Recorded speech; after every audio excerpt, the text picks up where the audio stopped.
All right, shoot, Dolan.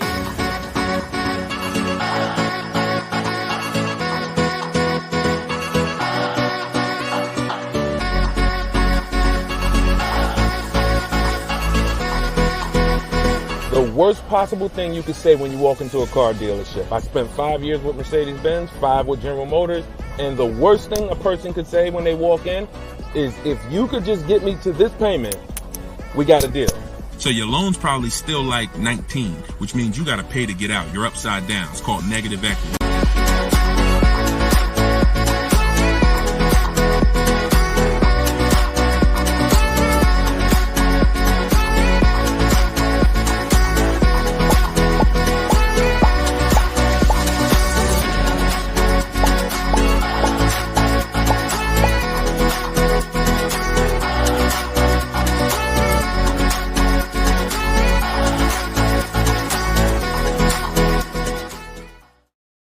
What's going on, everybody? We are officially kicking off episode 1 of Car Shopping Questions and Answers.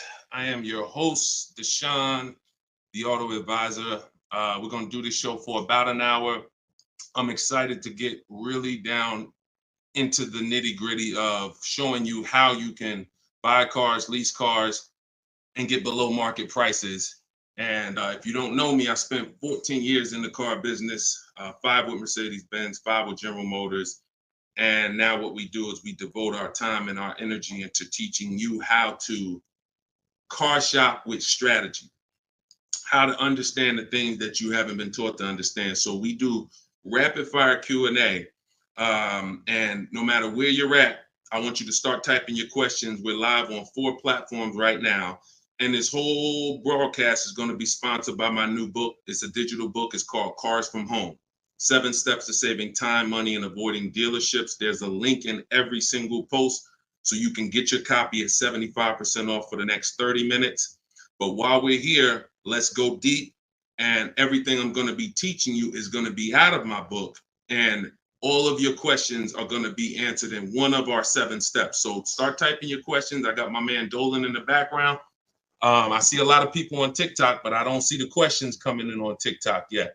And TikTok, y'all usually are the ones that send the questions the fastest. So let's get these questions up.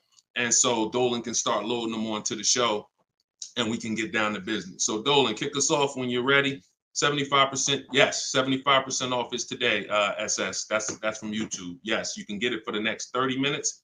It's normally $97.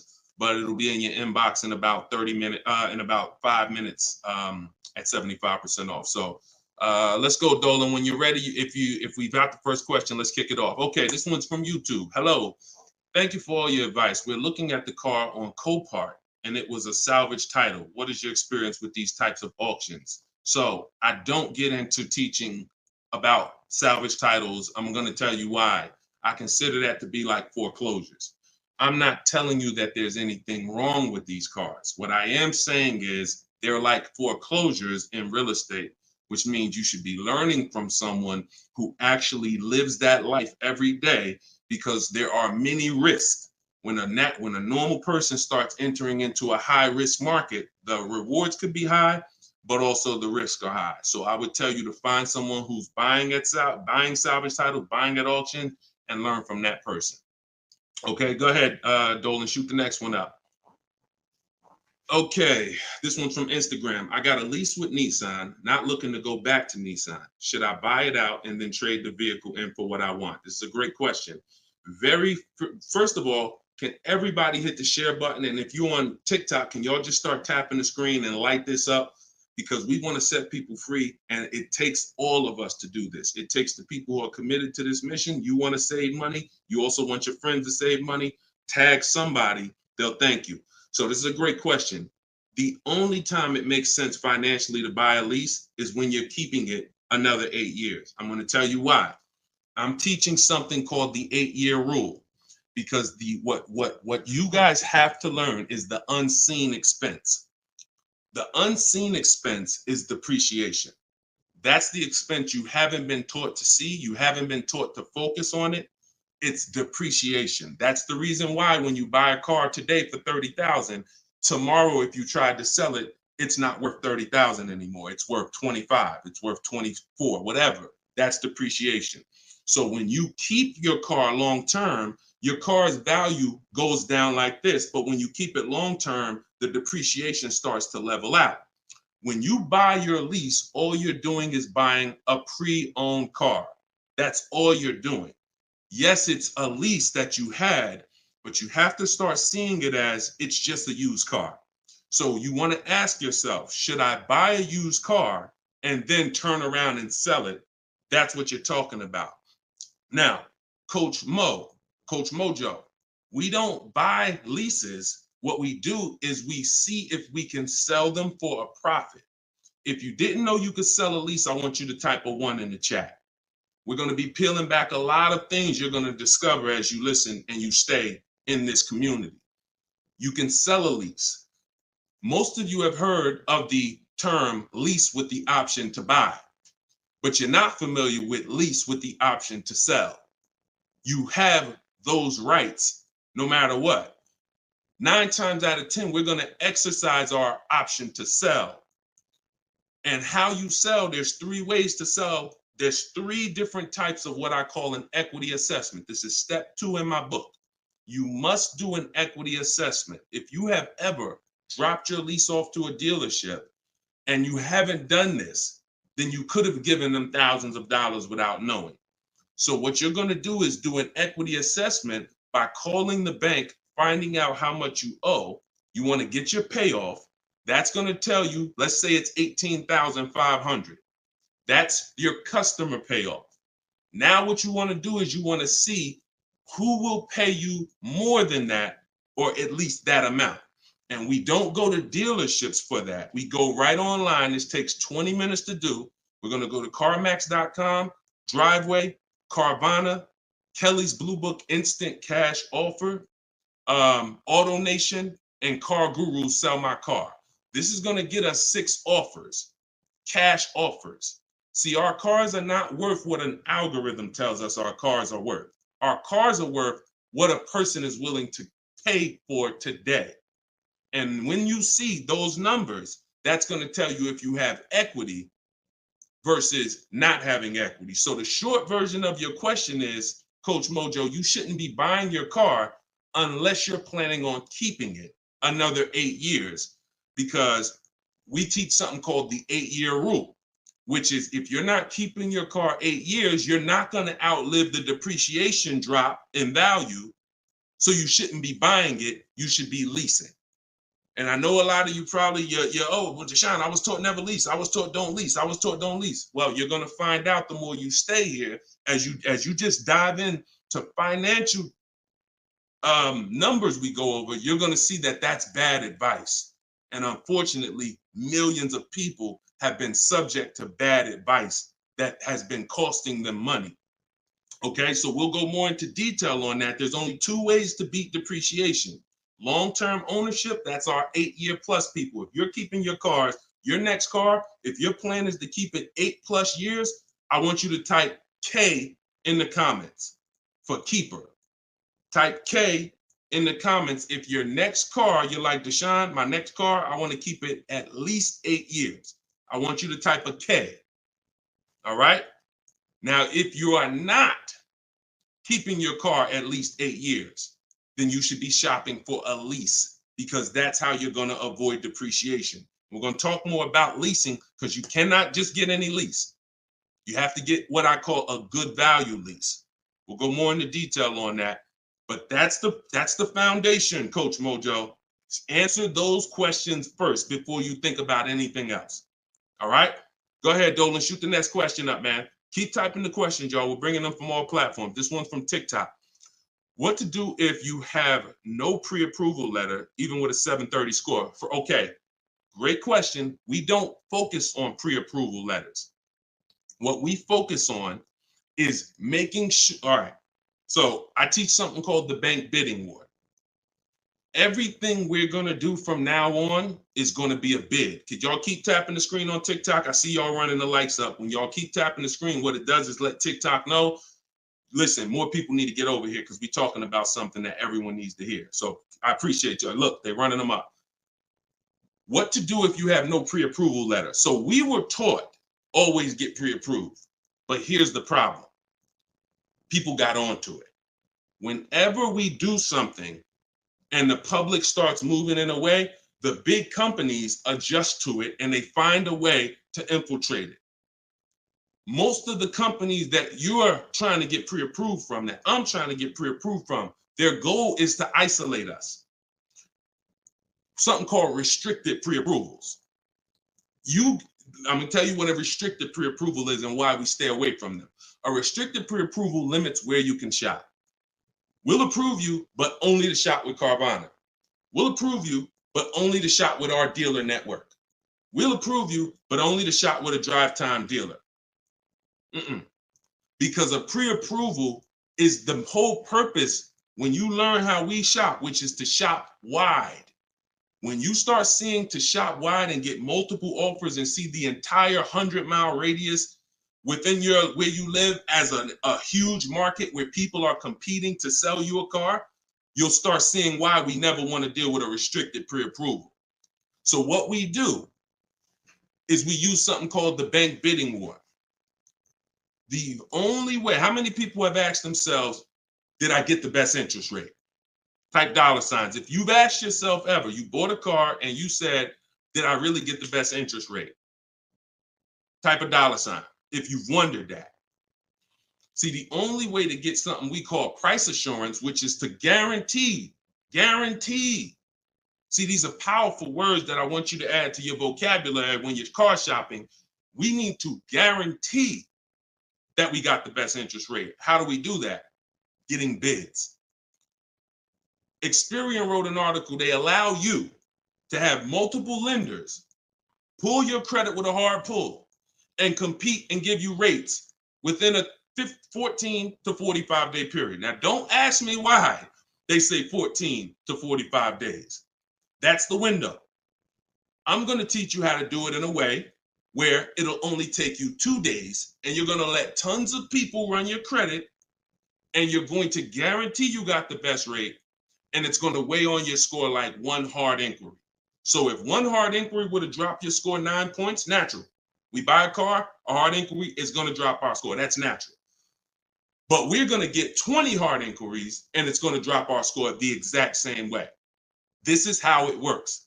You do not let anyone run your credit under any circumstances until after you find your car.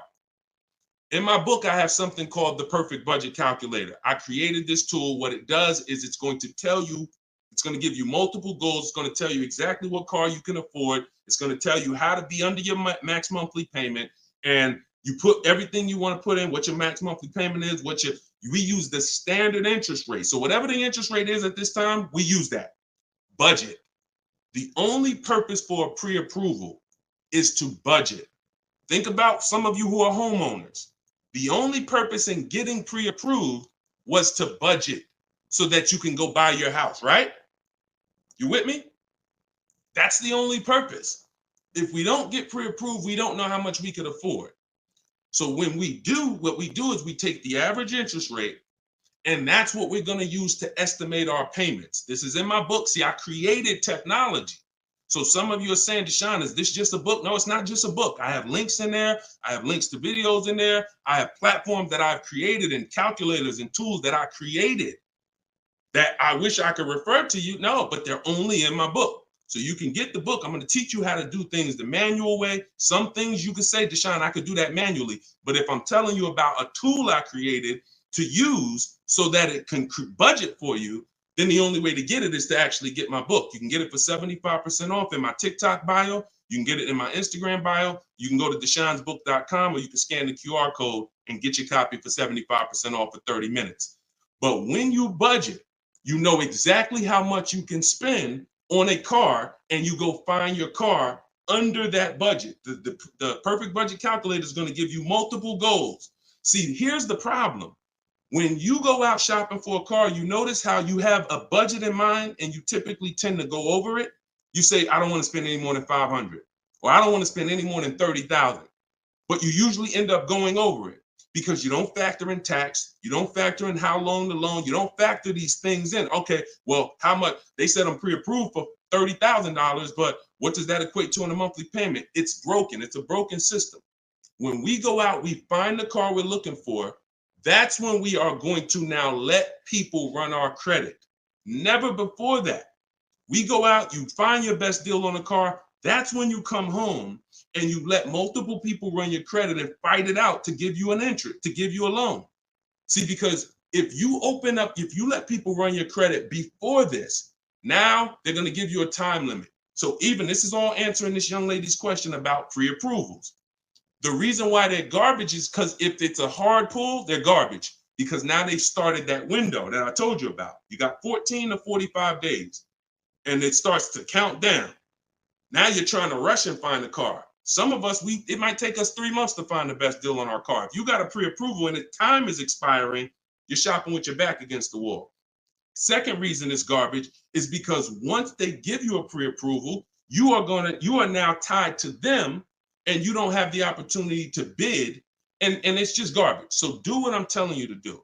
When you find your car, that's when you're going to come home and you are going to now let people run your credit, and then you are going to let the dealer see if they can beat it. See, this is a must. I know you may have been taught, oh, I don't let that dealer run my credit. No, make them compete. The bad part is when a dealer is trying to give you an interest rate when you have no offer. That's bad. But when you have an offer, that's when he's trying to beat it. And that's a very different thing.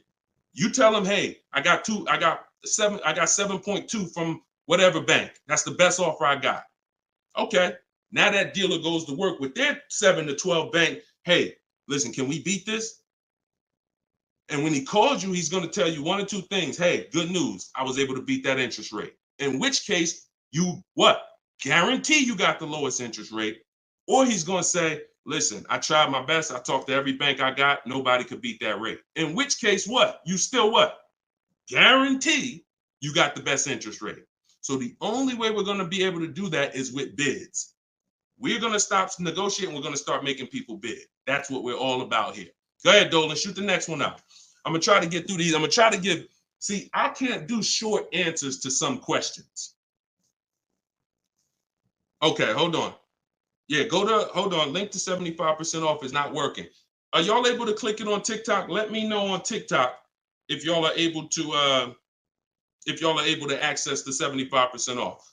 Okay, this one's from YouTube. My credit score is between 500 and 600. Can I still get a nice car? Great question. You should be focused on getting a great car, and you should be, all right. My credit score is between 500 and 600. Can I still get a nice car? Under no circumstances do you ever want to compromise on the car. Follow me. You are going to focus on getting a great car, knowing I'm probably going to pay more in interest. Paying more in interest is not bad considering your situation. Here's why. That can be fixed. Refinance, that can be fixed. But if you get a bad car, that cannot be fixed. So we have resources. I use a company. I refer people to LendBuzz. LendBuzz will work with people who have challenged credit. But here's what you got to know. You can't let them dictate how you're going to shop. You must have your own shopping strategy. Now, there's two situations where if you have bad credit, how many years are you keeping the car? That's the question. If it's 8+ years, then no problem. I'm going to get the best car I can find. I'm going to pay a little bit more in interest, but as soon as my credit's good, I'm going to refinance that loan. Problem solved. Second person is Deshone. I'm not keeping my car 8 years, but I need a car now. Perfect. You should be trying to set yourself up for a lease in 2 years, in which case you want to get the least expensive car that you can get a loan on.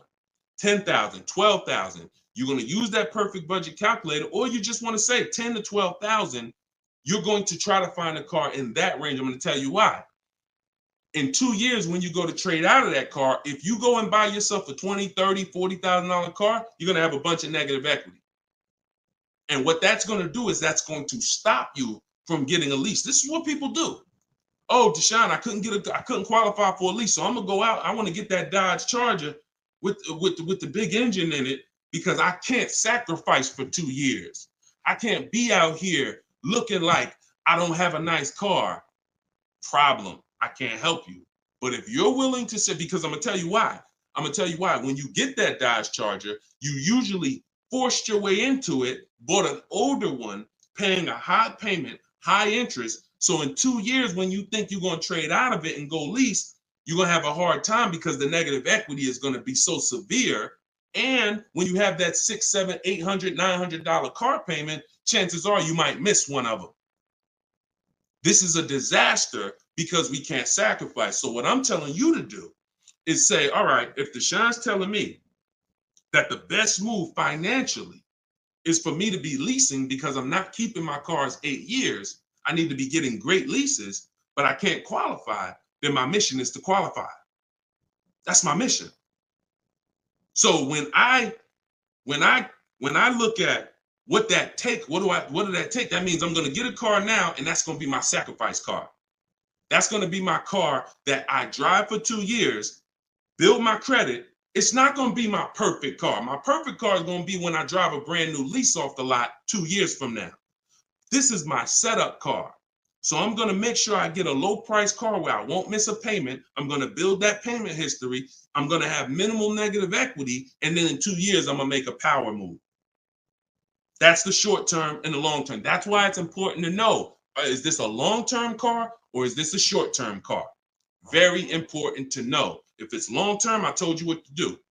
You buy a car, refinance later. Short-term, you should be setting yourself up for a lease in 2 years. Buy yourself an inexpensive car, low loan, small loan, and get ready to trade that in 2 years. But you must get a great car in either situation. You can't sacrifice the quality of the car or the whole plan goes to hell. Your car breaks down midway, plan is scrap the plan. So we never compromise. So check this out. I see as soon as you purchase the book, I give you a support email because I do not DM me about products. Everyone gets a support email because we want to handle those issues immediately. DMs I barely see. Thank God we got 2 million plus followers. I can barely see DM. That's why as soon as you get a book, I say screenshot this screen. If you don't get that book within 5 to 10 minutes, check your spam, check your junk. Then you go and you contact support and we'll make sure we email you that copy manually. Okay, because that's what we do. Don't DM, use that support email so we can make sure we take care of you. All right, shoot the next one up, Dolan. Great questions so far. What would dealers try to sell you a car that has issues? Don't sign up for these answers. That's why does the sun rise in the east and set in the west? Some questions are not worth trying to answer. Just plan accordingly and move accordingly, knowing these things are. If the people who are supposed to be taking care of you with cars are not educating you, are not moving with integrity, then you better be educated. Remember that. If the people who are supposed to be taking care of your money, when you come to buy a car, lease a car, that's a $10,000 to $100,000 transaction, some of you. If those people are not moving with integrity, and you cannot guarantee that, a smile doesn't guarantee that, talking nice doesn't guarantee that, you better be educated. And the people who are going to move like the way we're going to move, the way you're going to move if you're listening to this, the way you're going to move if you have my strategies in my book, the way you're going to move when you learn how to car shop online and make people bid, you're going to be educated where no one can take advantage of you. You're empowered. You're the one in control. You're the prize. You're the one people are competing with to earn their business. And that's what I want for you. All right, go ahead, Dolan, shoot the next one up. This one's from Facebook. I'm about to begin the process of buying a car from a dealership. They're offering me a lowered payment if I go with one of their lenders. Are there any ways to save on this deal? So have you gotten bids? See, look, you were programmed to be loyal to dealers. I'm from the industry. I was in the industry for 14 years. I'm teaching people all around the country. We have over 8, close to 8,000 customers that have used our stuff and used our products since 2021. We have data from all around the country. There is absolutely no way that you're going to get your best deal ever focusing on one dealer. That would be like you going into a supermarket and say, hey, no matter what the price of this item is, I'm only buying it from this brand. Or you saying, oh, I'm gonna buy a TV. No matter what I'm just gonna walk into Walmart and whatever the best price on the TV is that I see, I'm just gonna take that. I'm not gonna look online, I'm not gonna look on Amazon, I'm not gonna look on Best Buy. I'm just gonna walk into one store committed to try to get a deal with that store. That's the same thing you're doing. Could y'all keep running the likes up on TikTok, keep tapping the screen? If you're getting value out of this, I appreciate it. We don't do that anymore. That is a recipe. And look, I'm going to tell you something, and I hope you don't take offense to it. Our grandparents shopped like that. In what way in 2024, 2025, almost 20 years, 30 years after the internet's being invented, you're still shopping like our grandparents shopped? Does that make sense? It makes sense when you're like, yeah, Deshone, that's what I'm doing. But it doesn't make sense in the grand scheme of why am I doing this? It's because that's what you were taught to do. That's why I represent unlearn, relearn. You can't win with what I teach unless you're willing to scrap all that bad knowledge. We don't buy from one dealer. 3 transactions that people have been, I'm gonna break this down real quick in literally a second so y'all understand. There's 3 transactions that you've been taught to give to car dealers. 3. Buying your car from them is one transaction. Who you get your loan from is another transaction. Who you sell your old car to is a 3rd transaction. And many of you have been taught to give the dealer all 3. Meanwhile, there are people who only want to give you a loan. They don't sell cars. They want to compete for your loan. There's other people who want to buy your old car. They don't sell cars. They want to buy your old car. Y'all get what I'm saying? Type a Y for yes, if you're understanding that you have to start breaking these transactions into their own transactions. You can't maximize and guarantee you're getting your best deal mixing 3 transactions or 2 transactions into one. You can't do it. We're breaking them up. And now once we break them up, how do we guarantee we get the best offer in each one? Bids. So you understand? So what we're doing is we need to see our old car, our old lease, our old car that we have that we're replacing. Who I'm going to sell that car to is one transaction. And whoever's going to win the bid gets the car. Who I'm going to get my loan from, that's another transaction. And whoever wins the bid gets my loan. Who I'm going to buy my car from, that's another transaction. And who's going to win the bid gets the car, gets to sell me the car. And we do this in 60 minutes. See, what you're going to see, watch this. Let me show you Frina. Frina just picked up her Jeep last week. Look at the deal she got. This is why you're never going to get these deals walking in the dealers. You're never going to be able to guarantee your best deal walking in the dealers. You're going to sit at home and be in control. Look at Frina's deal. She said, look, I'm a proud graduate. Cars from Home that's our video library. And, like I said, I coach people all around the country. She said, I picked up this baby yesterday. Look at the date. 2024 Jeep Grand Cherokee Anniversary Edition. Followed the program, used all the scripts. I have scripts in my book. I have scripts that we don't talk. Because if you have to talk, you run the risk of messing something up. No offense. I'd rather you type. If you'd rather type than talk, type a 1. So contacted the dealers, sealed the deal, $579 a month. Look at the MSRP on this car. She got a hybrid one, $65,000 vehicle, almost 66. Her best deal, who won the bid, was a 0.88% lease. That is unheard of in the world. See, I teach something called the 1.5% rule for knowing when you're paying too much for a lease. The 1% rule has been around since way before I even got in the car business. If you could lease a car for 1% of the MSRP, no money down, no money out of pocket, you stole the car. This is 0.88%. I owe it all to Deshone. Without this program, I wouldn't have had the tools to shop from home. Shopping from home the right way is how you're going to win. Some of you may have tried, Deshone. I tried. It seems hard. Yeah, because once the internet was invented, internet salespeople got invented. And internet salespeople are trained to make it hard. They got to make money. And what they're going to do is they're going to make it hard for you to get a deal done, because half the time you don't even know the information you need to give them to get a quote. Hey, I got to give you where I work at, see if I qualify for any rebates. I got to tell you what cars are in my household, see if I qualify for any rebates. I got to tell you, what affiliations I have.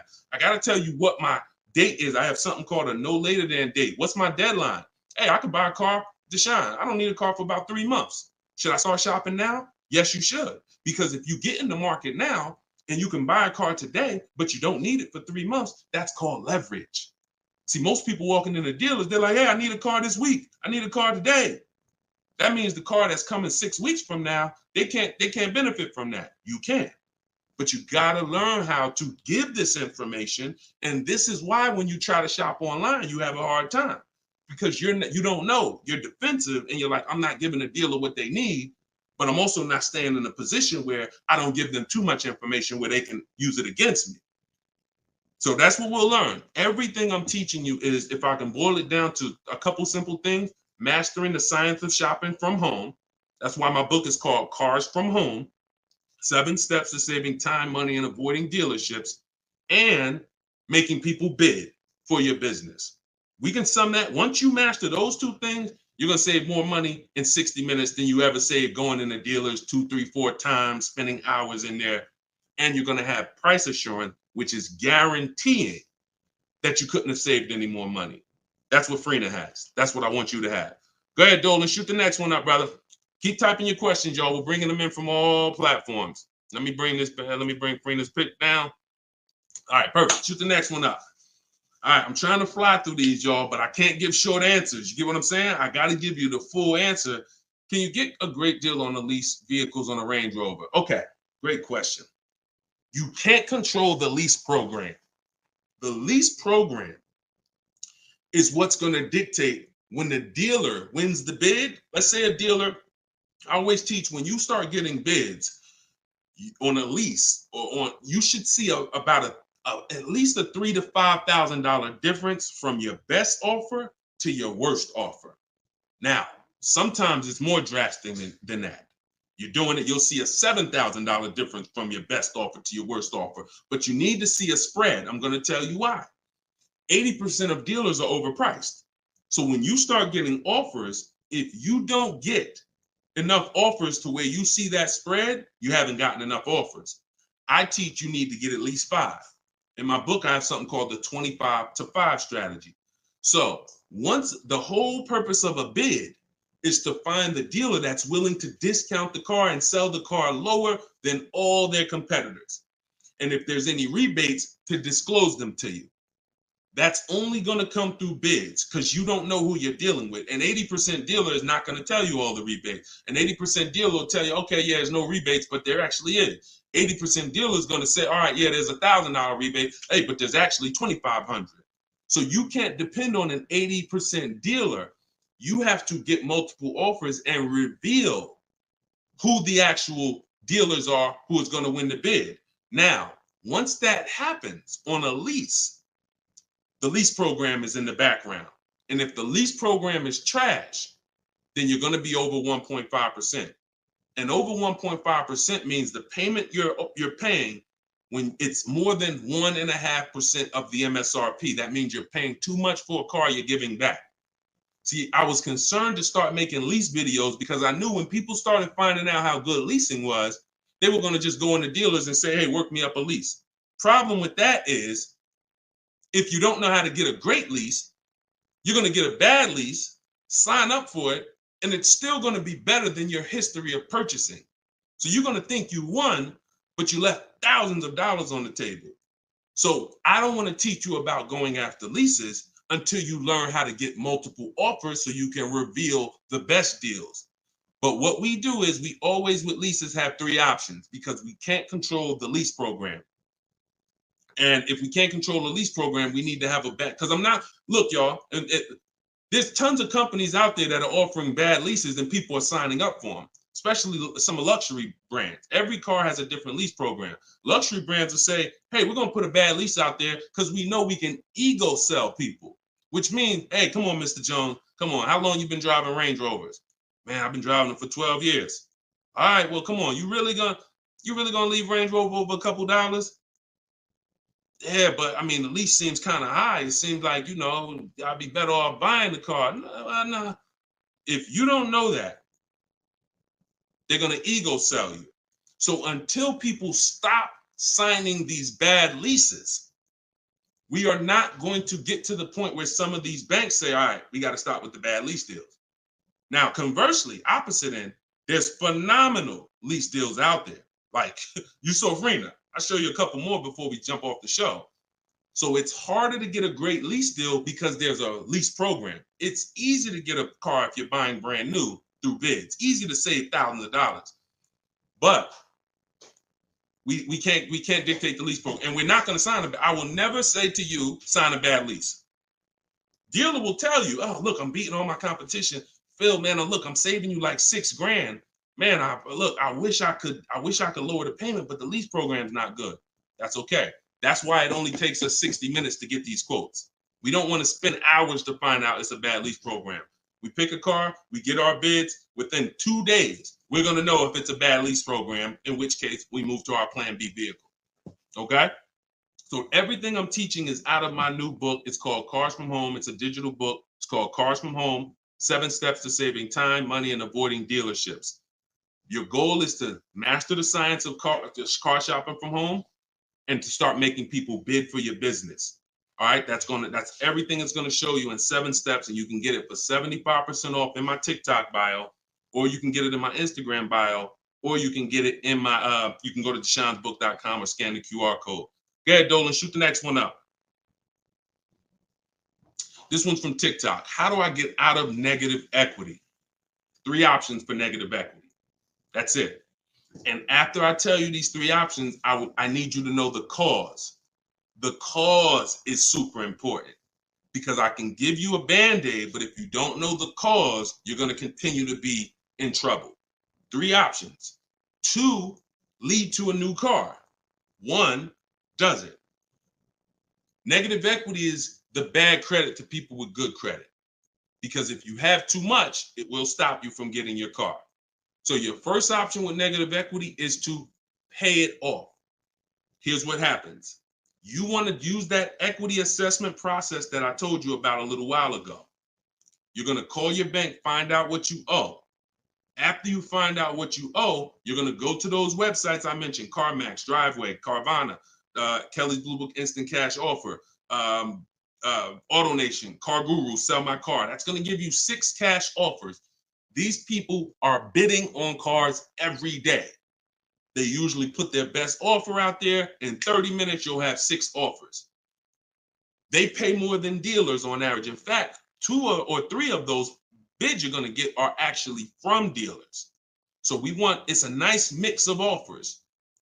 3 of them are from online car buyers: CarMax, Driveway, Carvana. 3 of them are from car dealers, local car dealers. So it's a nice mix, but they're bidding. That's going to lead to the least amount of negative equity, because remember, when you get bids, you're getting the most value. You're getting the most savings. You're getting the most money when you are getting bids. So let's just say you pull your payoff in at $16,000. Your highest bid is $14,000. That means you have a $2,000 negative equity gap. You are much better off coming up with the $2,000 and paying that car off and going into your next transaction clean. That is the best way to go. Because now, if you can't do that, I'm going to tell you why it's the best way when I tell you the second way to get out of negative equity. If you can't pay the difference, then that means you must bring that car. You can't do a separate transaction with that car, because you need the dealer who you're going to buy the car from to wrap the negative equity into the new deal. They are still going to win the bid. You must, in all cases, only deal with dealers who won the bid. But once they win the bid to sell you the car, now when you come to them, you're going to now bring your old car into it and see what it's worth to them. When you see what they can pay for it, you're going to see in most cases, it is not going to be the highest number you got from the online buyers. So if the online buyer's highest number was 14, maybe that dealer can only pay 12,200, 12,500. And you might say to them, hey man, but CarMax is offering me this. They're not going to be able to match it in most cases. It's just not possible because they can't win both bids. If you start buying cars for the most money, selling cars for the least money, it won't take you long to be out of business. That's probably what happened to Vroom. They were buying cars for the most money and then trying to sell them, and they weren't able to make the profit. So we must separate the process, but if you can't pay the difference, you now must bring your old car into the process after a dealer wins the bid, introduce them, hey, this is the car. Now, they've already won the bid. They beat all their competition to sell you a car. So they've already proved they're a 20% dealer. Now you're bringing your old car and you're going to see, Dad, if I would have sold it to them, I would have only had 2,000 negative equity. But bringing it over to this transaction, I actually got like 3,700 negative equity. And there's nothing we can do about that. That's why I said the plan A is always, if you can cover the difference, cover the difference. If you can't, that's your only option. Now, here's the third thing. I told y'all 2 things lead to a new car with negative equity, 1 doesn't. If you have too much negative equity, you have to understand loan to value ratios. Loan to value ratios have nothing to do with credit scores. That's why I call negative equity the bad credit to people with good credit. When you bring your negative equity over, the bank is only going to lend a certain percentage above the price of the car. So if the price of the car is 30,000 and you have good credit, the bank might only lend 36. They might only lend 20% more, 25% more than the price of the car. So if you're coming over and you're trying to do a no money down deal, which is what we do, we shop with no money down. If we can make no money down deals and we can get the car payment to where we want, if we can get the whole deal to where we want with no money, that's what we do. It's different when interest rates are higher. We typically put more money down to avoid paying more high interest. But when it comes to us shopping, we always shop with no money down. So if you're trying to do a no money down deal and you are trying to bring all this negative equity over and trying to not just finance the price of the car, but the tax, the fees, and negative equity, you run the risk of blowing out the loan to value ratios, in which case you're not going to be approved. You could have a 900 credit score. They're going to tell you you got to put money down because you can't finance all that negative equity. So it depends on how much. And if that's too high and you can't put down money to actually make a difference, then you're going to need to stay and pay down that car for a couple more months or even maybe a couple more years to lower the amount of negative equity. So that's how you get out. That's all in my book. 3 ways to get out of negative equity. But what you got to know is the cause. Only legitimate reason for negative equity is because you had an emergency and you had to switch cars. Now, if we go by things that can be prevented, like Deshone, I bought a car, it's breaking down. Well, that means you bought the wrong car. We can prevent that with knowledge. Now, if you say, Deshone, I just wanted a new car and I switched it, that's costing you. And because you don't understand leasing, see, 90% of the time, 10% we give to emergencies. Deshone, man, I had a sedan, then I had twins, I had triplets. I need to get an SUV. I got to switch the car. Understood. Legitimate reason. Switch the car, stay in it long term, pay off, and keep the car. But 90% of the time, it's you don't understand leasing. And you buy your cars, you take out 5, 6, even God forbid, 7-year loans. You switch these cars in 3 years, 4 years, you always have negative equity, and you're overpaying by thousands of dollars. That's the cause. That is the cause. I've been doing this since 2006. The reason for most people, most of your negative equity is because you haven't learned the lease yet and you're buying cars, but you're a short-term person. All right? And the more you stick around here, the more you'll understand why that's a mistake. If you get my book, you'll understand, oh, I've been doing this wrong. Now, I was taught this. I don't blame you. You were taught that. But when you learn, when you do better, when you know better, you do better. And that is my goal, is to make sure you know better. My pleasure, Reggie. You said thank you for everything. My pleasure. Absolutely. Everything I'm teaching y'all is out of my new digital book, Cars from Home, 7 Steps to Saving Time, Money, and Avoiding Dealerships. You can get your copy for 75% off as part of our launch in my TikTok bio, in my Instagram bio, or you can go to deshonsbook.com. There's a link in the comments, or you can scan the QR code if you're watching us on the television, and you can get your copy for 30 minutes. Once that timer expires, book goes back up to $97. So get your copy before the timer runs out. Go ahead, Dolan, shoot the next one up. All right, this one's from YouTube. Appreciate all of your content. Thank you. We are looking to buy our teenage daughter her first car. Is there any downside to purchasing outside of a name franchise dealer? No, if you do your due diligence, because there's 100,000 plus used car dealers in the country. Let's assume 80% of them are trash. As long as you are sorting, when we shop for used cars, and you want to ask yourself the 8-year rule question. If you're not keeping this car, if you don't think your daughter's keeping this car 8 years, then you should be shopping for a lease for her. Now, if you say the only difference, there is one exception to the 8-year rule for those of you who are buying inexpensive used cars. $10,000 used cars, $7,000 used cars, that's different. That's different. I call these smart cars, not the little smart cars. It stands for saving money at the right time. So if you're buying these cars, my brother does this. He buys pre-owned cars. He gets them $10,000, $7,000, $5,000, and he drives them. He pays very little money. Sometimes he sells them and makes a little money. That's different. But the mainstream cars, if you're not keeping them 8 years, $15,000, $20,000 used cars that you're buying, you're going to see the 8-year rule is the gospel. You should be buying cars if you're keeping longer than 8 years. You should be shopping for aggressive leases if you're not keeping 8 years. So let's assume you're going to keep this car 8 years.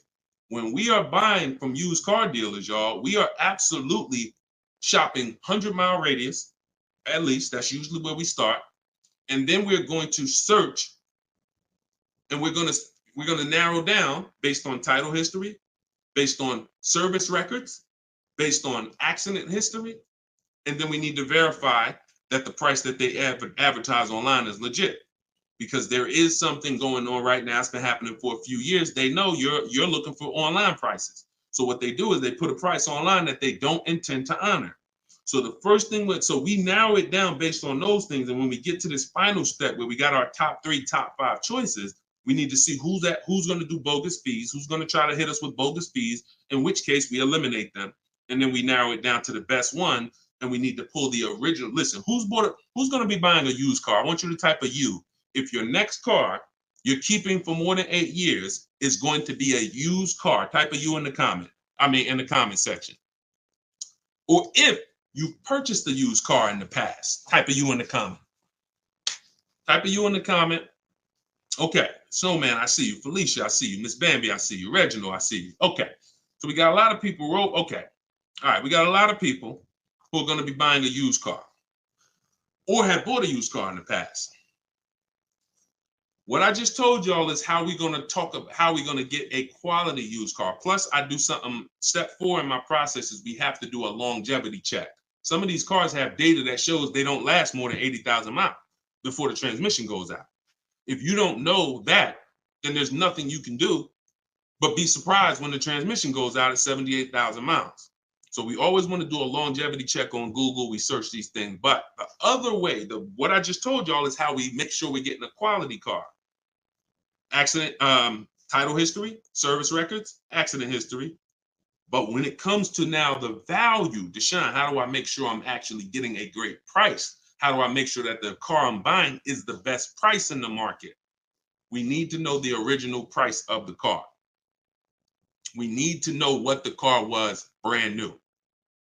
Because what you've been taught is to focus on what the website tells you. Is this a good deal? Great deal, below market. Because websites, their job is to be accountable to the people paying them. And if they were telling you that this car that you're looking at for $30,000 was originally $38,000, and it's actually only being discounted $8,000 from when it was brand new. If they were telling you that, then no one would be buying those cars, in which case no one would be paying them to list their cars on those websites. So they're not accountable to you or me. They're accountable to who pays them. So we find out through the window sticker what the original price was. Carfax has agreements with some brands where they will actually give you the original window sticker, but we must get the original window sticker. And when we get the original window sticker, that's going to tell us the discount with something I call the true value percentage. We created this. The true value percentage is the discount from the price when it was new. And that's all that matters when you end up choosing a car. Give you an example as we wrap this question up. If you're looking at three Honda Pilots. You've narrowed it down to 3 Honda Pilots. They're all within $1,000, $1,500 of each other. One's $30,000, one's $30,500, one's $31,000. Similar mileage, similar title history, similar everything. We get stuck right there. We don't get stuck when we get the original window sticker and we see that one of those Honda Pilots brand new was $45,000. One of them brand new was $49,000. One of them brand new was $53,000. You see how immediately access to that information separated the value? They all look similar. Type dollar signs if you got that revelation. If you understand that just that bit of information. I'm looking at 3 cars, they all look similar. Dag, they all look good, similar mileage, similar price on these websites. Which one do I pick? Man, I'm stuck. Knowing the original price, one's 46, one's 49, one's 53. The one that's 53 immediately becomes way more valuable than the other 2. That's what we're talking about. See, it's my job and my mission is to show you how to car shop online, show you how to master the science of car shopping online, show you how to make people bid for your business, and to show you where the hidden money is that you have not been trained to see. Everything I'm teaching is in my book. I don't hold back on these lives. You guys could tell. But if you're like Deshone, I want all this information in one place. I want to be able to use this as my car shopping Bible for the rest of my life. Digital book, Cars from Home, 7 Steps to Saving Time, Money, and Avoiding Dealership is in avoiding dealerships in my TikTok bio, in my Instagram bio, and it's 75% off as part of our launch. Get your copy, use it, and win. All right, let's go, Dolan. Shoot the next one in. Great questions today. Let's go. Keep typing them, y'all. We're going to try to get through as many as possible. How many miles can you drive a leased vehicle? Great question. Many of you were taught that you have to take what they give you. Or some of you were taught they only do 10,000 miles a year on a lease. All of that was bad information. You pick the mileage on your lease, and there are leases that go up to 30,000 miles. Now, some of you might say, well, who drives 30,000 miles a year? Who drives 25,000 miles a year? If you drive 25 or 30,000 miles a year, type HM in the comments for high mileage. So when you think about that depreciation curve that I told you about, your car's value normally, if you're a normal driver, your car's value goes down like this. If you're a high mileage driver, your car's value goes down like this. And so the mission is always to avoid the unseen. This is the unseen expense. I want you to always keep this in mind, because as long as you keep this in mind, buying versus leasing is going to be paramount to you, because you want to avoid this. If you're buying cars 2, 3, 4, 5 years, switching them out, you're switching them out when they're losing the most value. But long term, the value cools off, the depreciation levels out. You don't lose as much value over the years. Some of you have cars that's been outside for 8, 9, 10 years. That car is going to be worth about the same amount it's worth today, a year from now. You've won. That's the goal, to get to that level. If you're buying, if you're like Deshone, I'm not keeping a car 8, 9, 10 years. I'm not going to ever reach that level. Then you should be shopping for leases to avoid the depreciation hit. So when it comes back to 83rd degrees question, you can tailor a lease up to 30,000 miles a year if you want. And here's where I learned this. I was a manager at Hyundai for 6 weeks. Guy came in. He was returning his lease on a Hyundai Sonata. I was doing the lease return for him. And I said, hey, you leased this?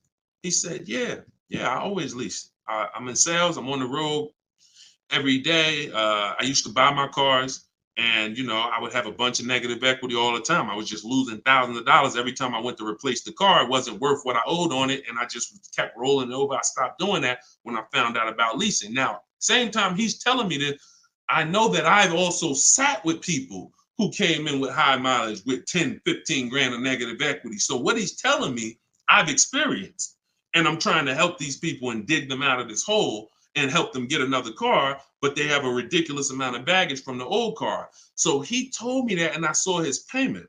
And I said, man, this payment is only like $175 a month more than a really good deal on a regular lease. And so from then I understood. I'm going to teach people that you need to understand, if you get a great lease deal and then you bump the mileage up from 12,000 to 22,000 or whatever you need, you're going to pay thousands less than if you bought the car and just took that depreciation hit. You bring that car back with 75,000 miles in 3 years, the car is worthless, but you still owe $17,000 on it. That's the difference. So leasing mileage, you pick it, and you can customize it up to any amount. But we always shop for 12,000 miles a year. Always. We don't shop for high mileage leases. When we get our quotes, if you're using what's in my book, the 25-to-5 strategy, we get our quotes with 12,000 miles a year. And once somebody wins the bid, then we convert the bid. We tell the winning dealer, hey, could you show me what the payment's going to be with 18,000 miles a year? And then we customize the lease. If we're going to do any down payment, we always customize after we've identified the winning dealer. Great question. Great question. Go ahead, Dolan. Shoot the next one out. Great questions today. All right, keep typing them, y'all. What advice would you give a first-time buyer who doesn't want a car note? Then go save up your cash and go get the best car you could afford.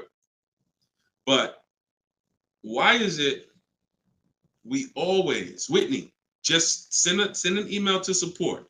If you're having trouble getting your book, just send an email to support. We'll send you a copy manually. Oftentimes it's a little one letter is different in the email. So that's why as soon as you purchase, I always give you that support email so that we can make sure you get your book. Okay? But what advice would you give to a first-time buyer who doesn't want a car note? Save up your money, get the best car you can afford. But here's what I want to ask you. Why is it that the only time we want to avoid a monthly payment is with a car?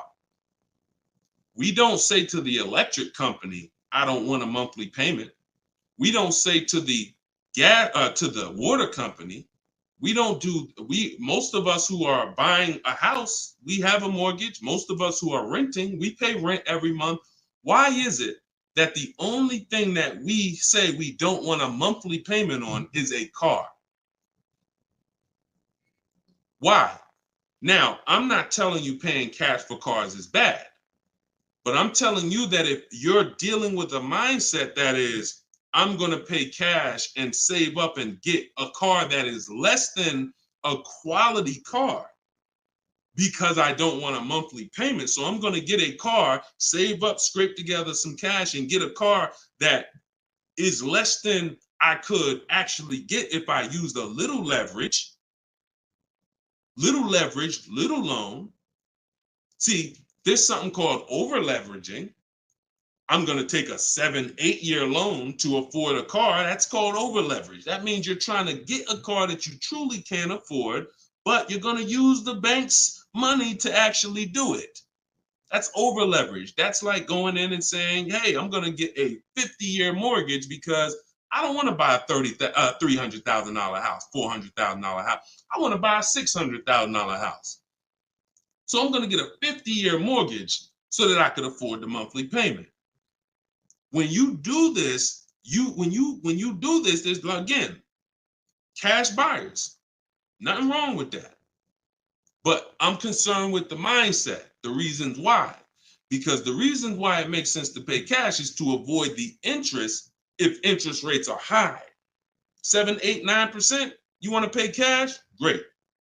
But there are people who come into the dealer. I was blessed to work in some very affluent towns white collar and blue collar towns. So I had people making 30, 40,000 a year. I had people making 30, 40,000 a month. And what was interesting to me is those who were able to afford paying cash for the car could write a check, because when I would ask them, how are you going to pay for the car? They would ask me, well, what are the rates?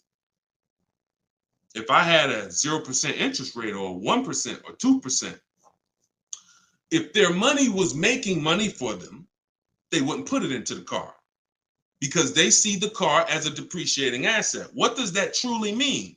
When I put 30,000 into the car, what is my 30,000 worth to me in 5 years? Let that sink in. Anybody who's paying cash for a car, if you're bringing money out of stocks where you're getting 8%, 7%, 10%, bringing it out of real estate where you're getting 10%, 12%, 15%. When you put that 30,000 in a car, what's that car worth in 5 years, y'all? What is a $30,000 car worth in 5 years? Average miles, 60,000 miles driven on it, 30,000. What is it worth in 5 years? Throw some numbers out there. Throw some numbers out there. Let's see. See what we come up with. My guess is 30,000. Knew that car in 5 years is probably worth like 14. Okay, Pink Butterfly said 13. 19 is too generous, I think. 17, 12. See, some people may be confused about this seller's market we had for 3 years, because you might have just sold the car in 3 years and made some money over the last 3 years. That market's gone.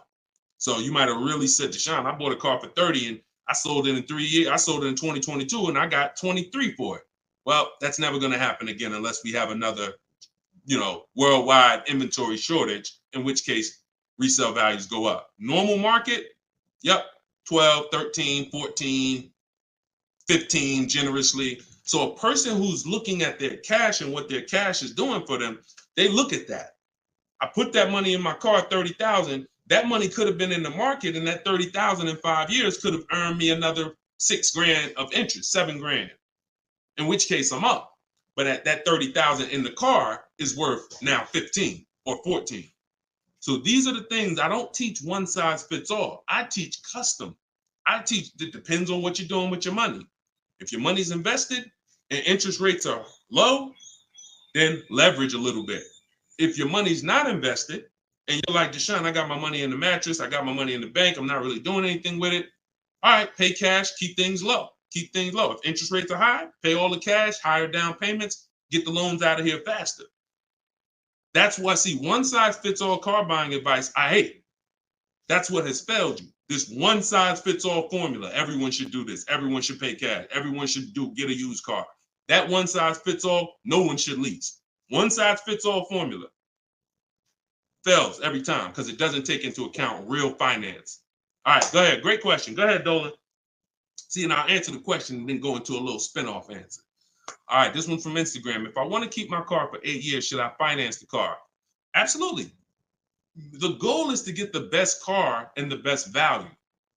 So if you can't pay cash and you say, I want to get a better car, what I teach is when you start budgeting, you are going to now see, can I get a new car or is my budget for a used car? The goal is to get everything you need. And really, if you could get everything you want, even better. What's the difference, Deshone? Well, needs is I gotta have 3 rows because I got 4 kids. Needs is I need a car that has enough power to get me on the highway because I'm on the highway a lot and I can't have an underpowered car. That's a need. A want is I want the leather, I want the big sunroof. So you must get all your needs at all times. You cannot sacrifice needs. I want y'all to put these 2 things into very important buckets, needs and wants. Needs and wants is the goal.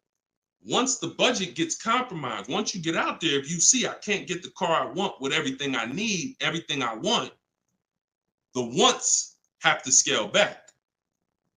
The wants have to scale back, not the needs. I had a woman walk in the Mercedes when I was there, and she was like, hey, I want the big truck because I got kids. I need the 3 rows. And once we worked out the deal and the numbers, she saw the numbers and she was like, oh, that's above my budget. But what about the 2-row one? What about the smaller one? I said, didn't you say you need 3 rows for the kids? Yeah, you're right. You're right. See, she's about to take a need out to get a want. Does that make sense? So needs and wants are the big things. Needs will make you switch the car because you didn't get what you need. And when you switch the car, you lose money. So when you didn't get what you need, you will switch the car and lose money. If you didn't get what you want, that's easier to bear. Needs is like from day one, this car is not doing what I needed to do. So we must get our needs first. And that's what we talk about. So then you choose, can I budget, get me a new car or a pre-owned car? And once you make that decision, you just go out and you're now shopping the market. I use, in my book, I have something called the multiple marketplace strategy. This is when we shop for used cars. We're on all the marketplaces. We're seeing the whole market as one big marketplace. Everywhere cars are, we are looking and we're narrowing it down to our best, top 3, top 5. And then we're taking one across the finish line. You can't get below market deals on a used car until you see what the market is. See, let me go deep on this for a quick second. The goal for me, if you're learning from me, your goal is to get below market deals, below market leases, below market. You saw Freena's lease. That's a below market lease. That's not a lease that you see advertised that people are getting. So below market pre-owned cars. In order for you to get a below market pre-owned car, you got to know what the market is. So sometimes you're going into one dealer and you're looking and saying, okay, let me negotiate with him. That's a mistake. You don't know what the market is. When you see the low side of the market on a used car, now you're able to see, again, if you're shopping the right way, there's always a spread because there's always people untrained who are going to pay the higher prices. They're going to walk into those dealers. They're going to go back and forth, take $2,000 off. They think they won, but you were negotiating with one of the higher price dealers. So because he took $2,000, $3,000 off, you think you won, but you were at the wrong dealer to begin with. So once you actually see the low side of the market, we zero in on that. And we zero in on that, and we look to take one of those deals across the finish line. Can't get below market deals if you don't know what the market is. That's why when we look at used cars, we're not looking to buy the first day. We're not looking to buy the second day. Sometimes some of you are like, Deshone, I got a couple months. You might want to watch the low side of the market. You might want to, we always get alerts when we go in. This is all in my book. If you like Deshone, I want to know all of this. I need this in my hand. It's in my book, Cars from Home, 7 Steps to Saving Time, Money, and Avoiding Dealers. 75% off in my link, in my bio, TikTok, in my bio, Instagram, or go to DeshonesBook.com or scan the QR code. But when we are getting these, when we are looking at the low side of the market, you might want to watch it. You might want to watch it and see, okay. And then we have alerts on. So every new car that pops up on these marketplaces, we get an email immediately. So we get an email immediately, and if I know that the low side of the market is 22, 23, the minute that car comes on, I'm going to be one of the first ones on it, where everyone else is going to hesitate. When a dealer gets a new car, typically a person who doesn't know the market, they're going to go in there and they're going to be like, all right, is this really a good deal? Meanwhile, we know the market, so we know in a minute, I'm going to snatch that deal before anybody even knew it was there, because the best deals do not last. And that only comes from knowing the market. All right, go ahead, shoot the next one up, Dolan. Great questions today. This one's from YouTube. What can I do to increase my confidence so I can negotiate more intelligently? Stop negotiating and start making people bid. Who's not a good negotiator? Type me. You're not a good negotiator. Type me in the comments. Not a good negotiator. Type me in the comments. Okay, that's most of you.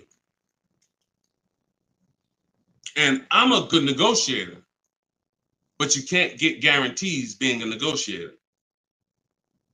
Pay attention to what I'm saying. I'm a good negotiator. I did it for a living, but I can't guarantee the lowest price negotiated.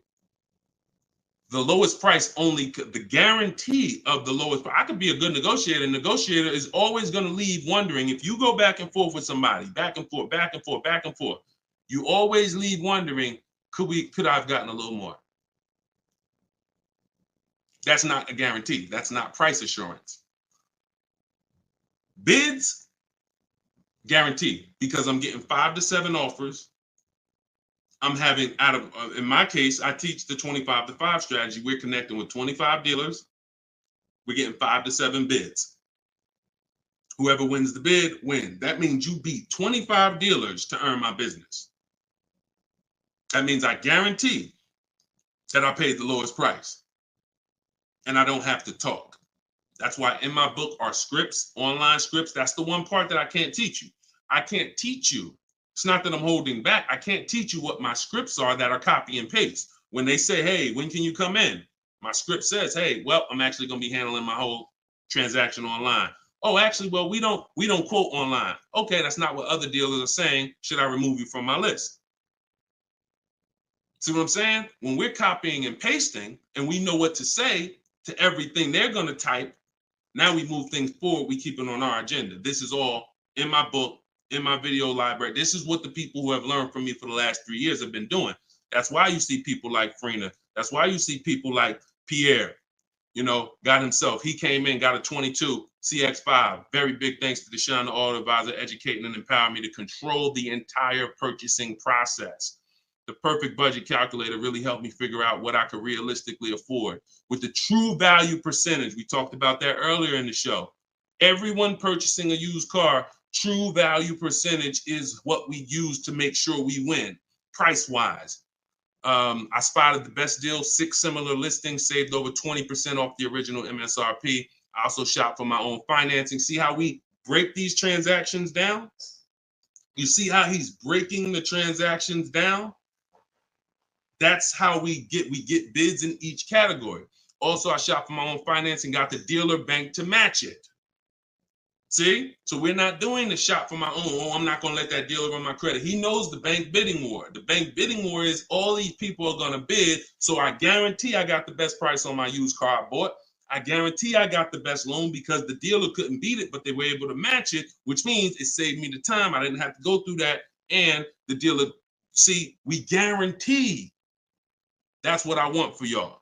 And the icing on the cake, learning about bogus fees and walking away from dealers not willing to remove them. Now, the walking away, he's talking about not physically. He's talking about next, not physically, because we're home.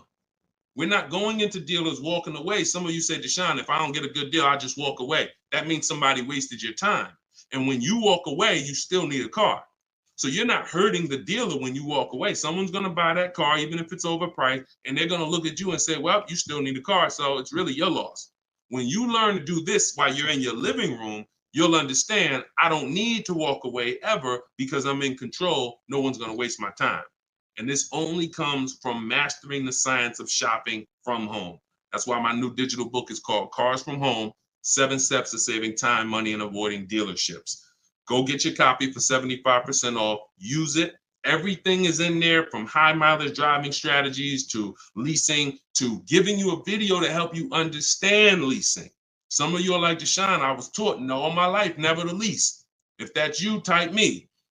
What you're going to see is I link you to a video from the Cars from Home library where I actually break down for you leasing versus buying. So by the numbers, so you can understand.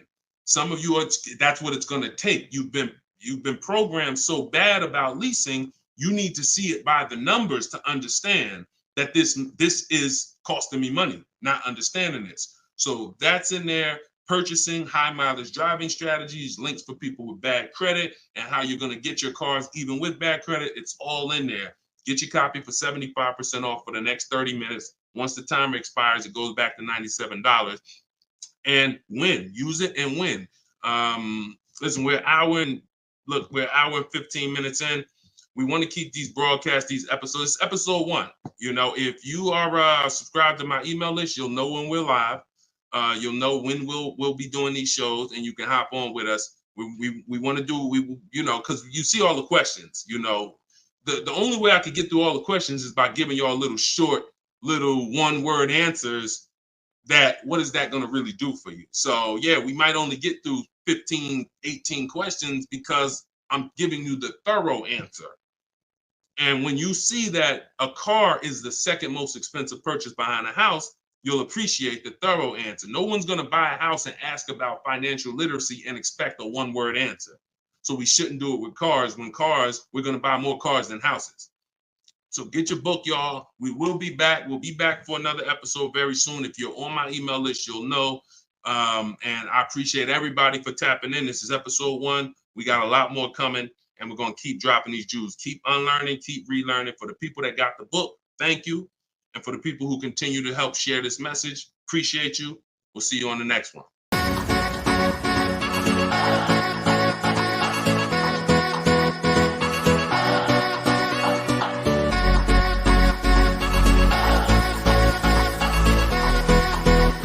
The worst possible thing you could say when you walk into a car dealership. I spent 5 years with Mercedes-Benz, 5 with General Motors, and the worst thing a person could say when they walk in is, if you could just get me to this payment, we got a deal. So your loan's probably still like 19, which means you got to pay to get out. You're upside down. It's called negative equity.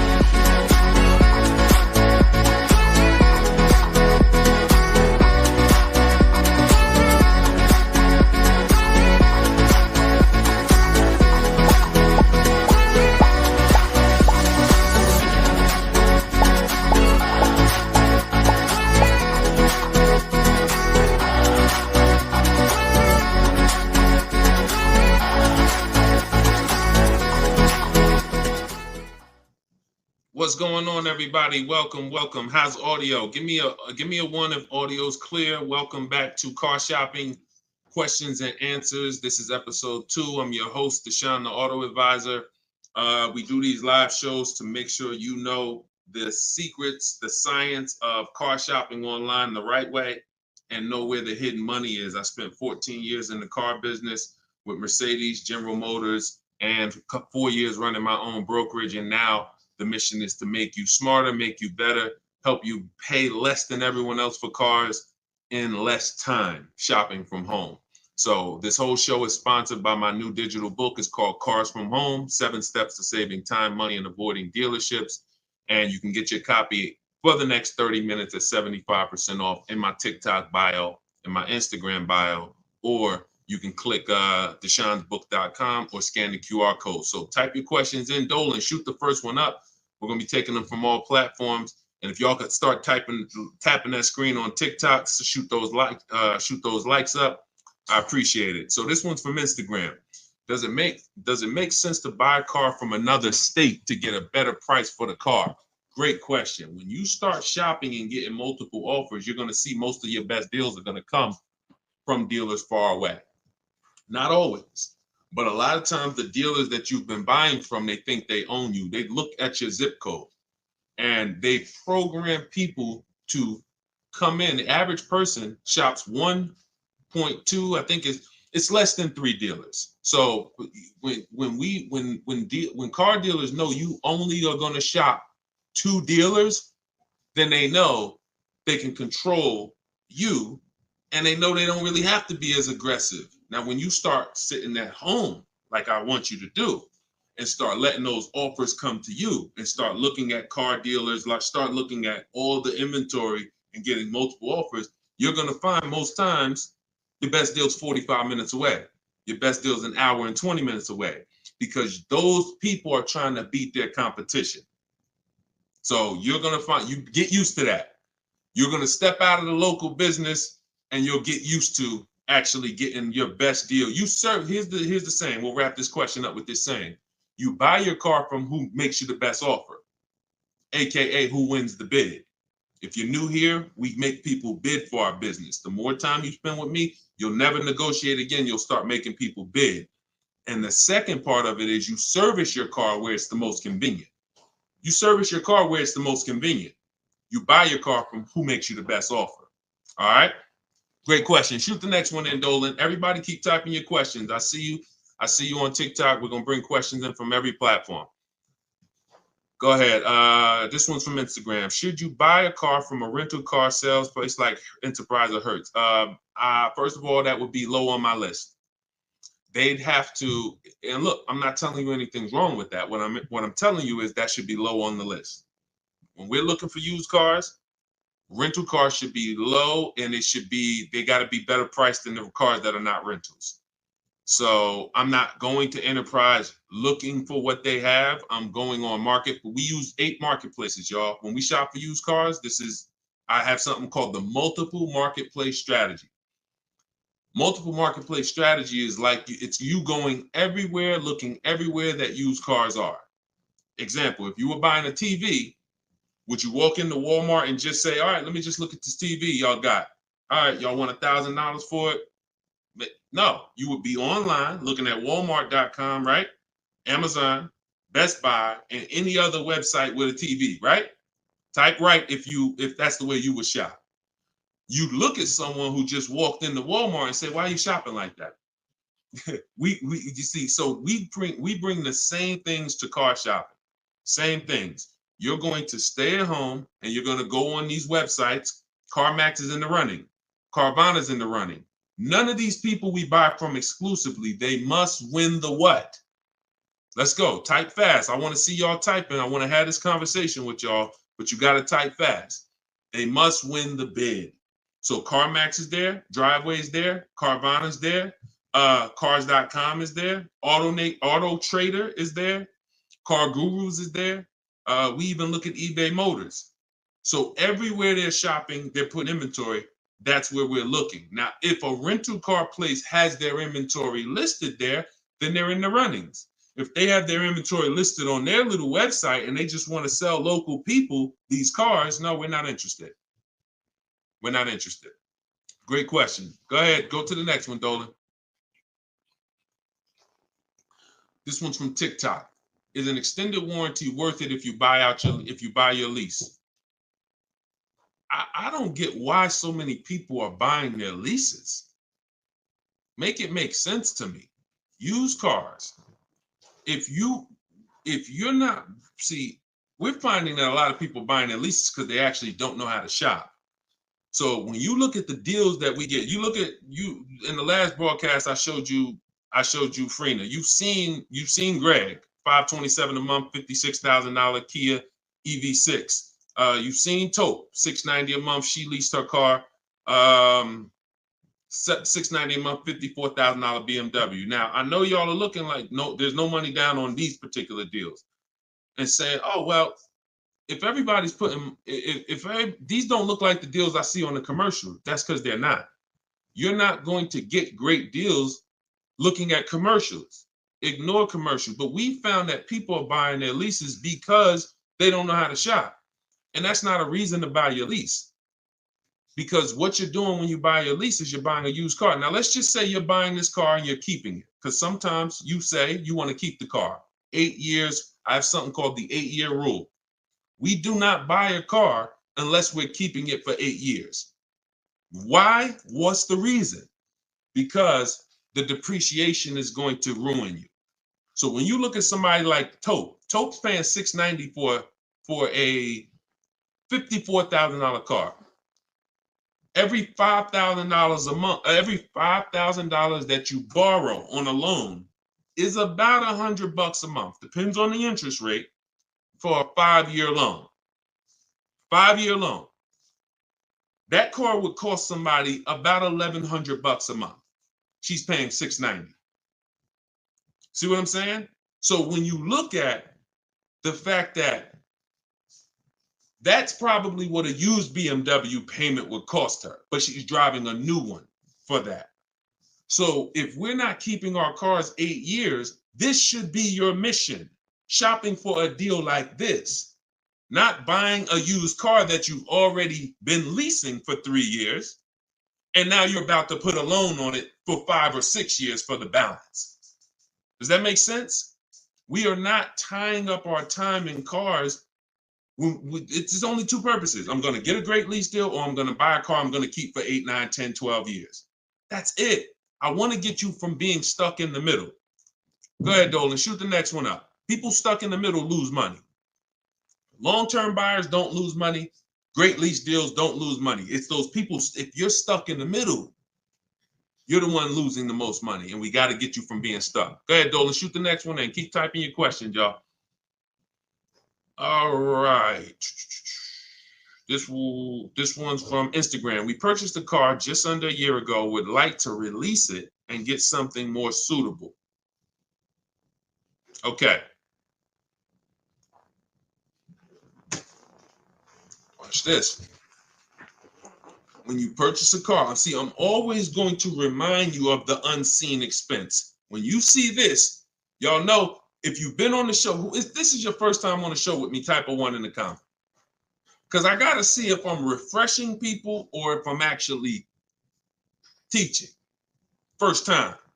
I don't want to say, if you're familiar with this, then you know this, when everybody on here, or most of you on here, are brand new. Okay, Susan, I see you. Justin, I see you. First time people, first time.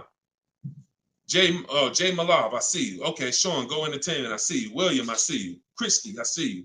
Okay, a lot of first time people on here. All right, so whenever you see me do this, picture, this is the unseen expense, depreciation.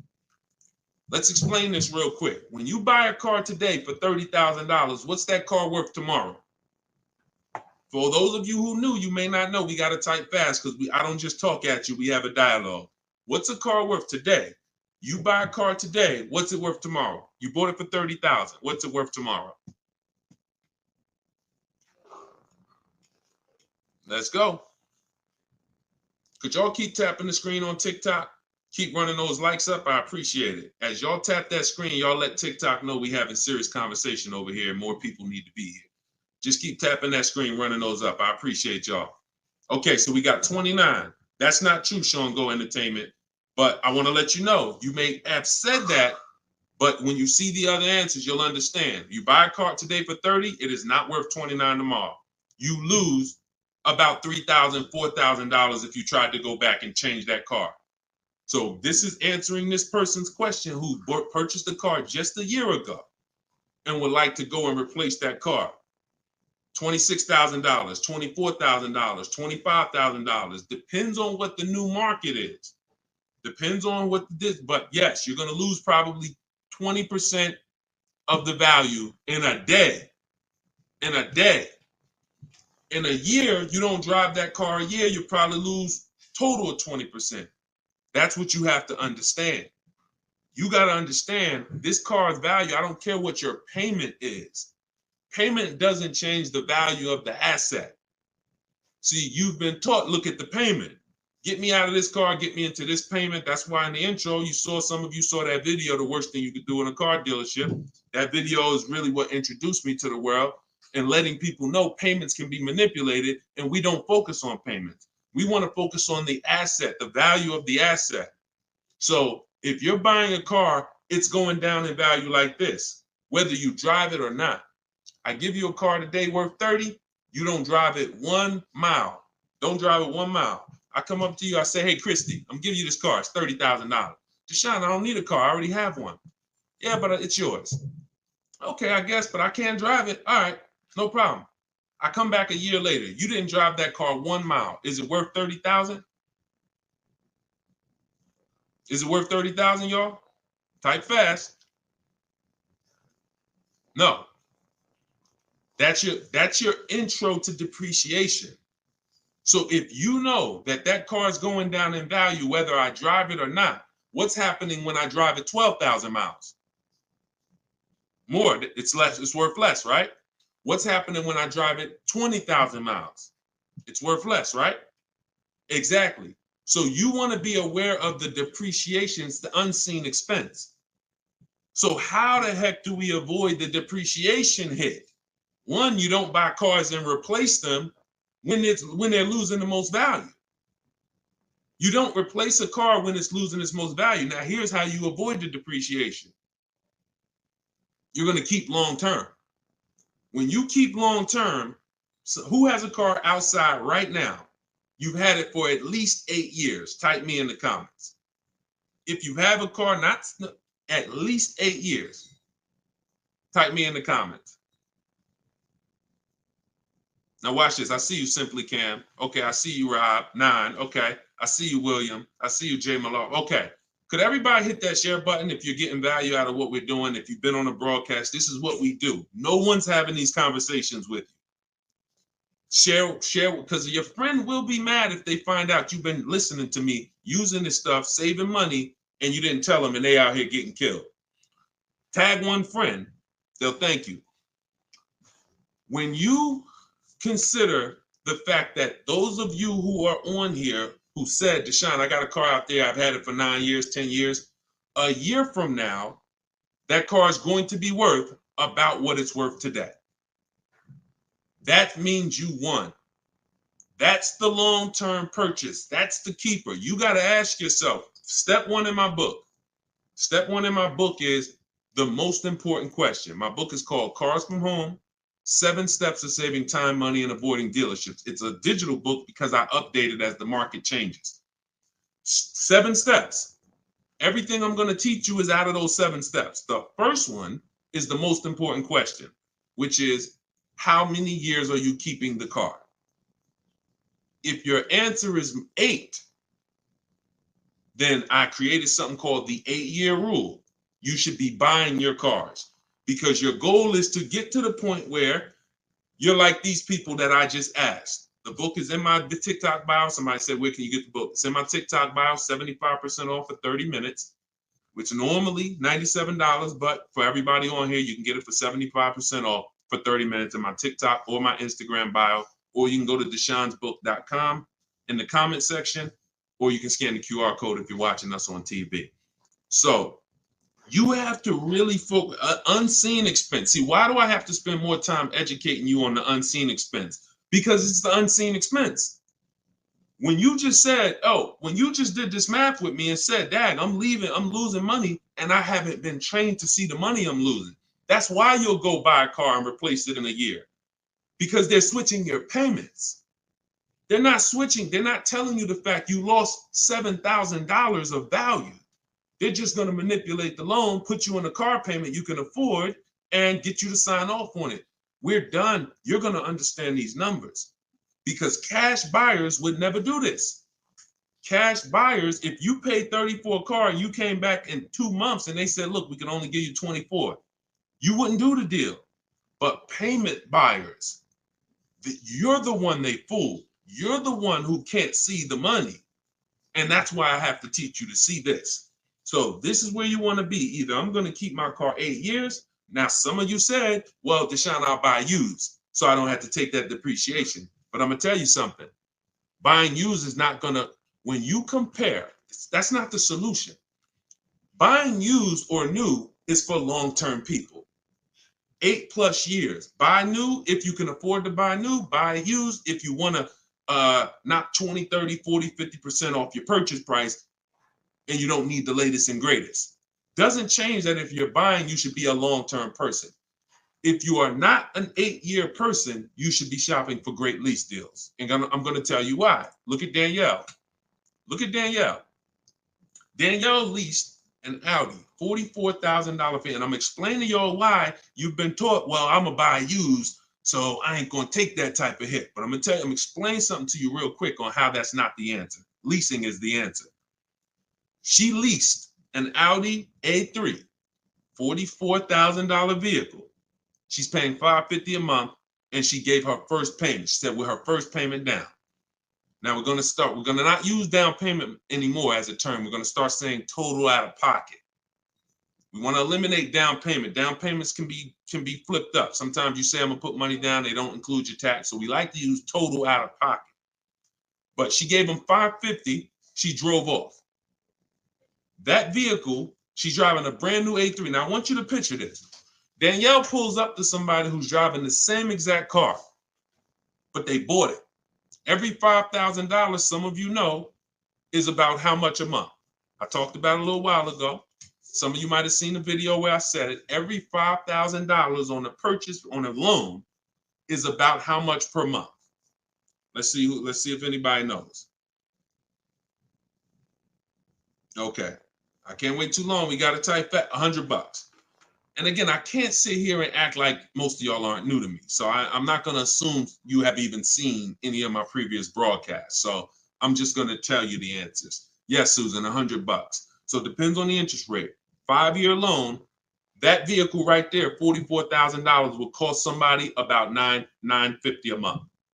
You see why we don't have to wonder why people have $1,000 car payments? It's not that hard to see. They're buying their cars. So now Danielle pulls up in her Audi. Let's stay with the scenario, right? Danielle pulls up in her Audi 44. She's paying $550 a month. Somebody next to her pulls up in the same exact Audi, same exact car. They're paying $950 a month. Now, third person says, I buy a used one. And you can replace the Audi with anything. Doesn't matter. You could be a Rolls Royce. The scenarios are not going to change. Could be a Honda Accord. Somebody pulls up and they bought a used one. So instead of 44, let's say they got a good price on one. Say they bought one for about 28, 29. Found a good price one, 3 years old. So they're pulling up in a 3-year-old one. And what I just say, every $5,000 is $100 a month. So what's their car payment if they paid 29? Almost 600. You see what I'm, so now let's just talk about what we're driving and what's coming out of our household so we can hammer this home. I'm not on the fence about leasing versus buying. And you have to get off the fence. We've seen enough scenarios where we know this is the case. One person, Danielle, got a great lease deal. She's paying $550 a month. Another person buying a brand new one, they're paying $950 a month. And they might take a longer loan. Oh, Deshone, I'm paying less. They might take a 6-year loan, and let's say they're paying $850. And then another person is driving a used one, and they're paying $600 a month. Not even a question. It's not even a question. Do y'all see what I'm talking about? 3 people driving the same car. Look at the differences. So depreciation and resale value is what you need to be aware of. These people think they win. That might have been you, Deshone. I'm the type, I bought my used cars and I keep switching them. Now, those 2 people who bought them, if they were keeping them 9, 10 years, that's a different story. It always goes back to the 8-year rule. Okay? You must understand, if I'm keeping 8 years or longer, I buy. If I'm not keeping 8 years, I shop for great lease deals. Not even a question. And you'll be mad. You're going to be mad when you find out how much money you've been missing. Some of you probably getting mad now. Dad, I was always taught don't lease. Well, those people owe you some money. Those people owe you some money because they've cost you thousands of dollars. Go ahead, Dolan. Shoot the next one up. This one's from TikTok. What's your advice of getting rid of late fees? Don't be late. You can call the bank and see if they'll waive any late fees, but late fee is assessed when you miss a payment. That's it. TikTok, does my credit have to be top notch to purchase automobiles with 0 down? No, it doesn't. It needs to, listen, when you are, hang on one second, y'all. Hang on one second.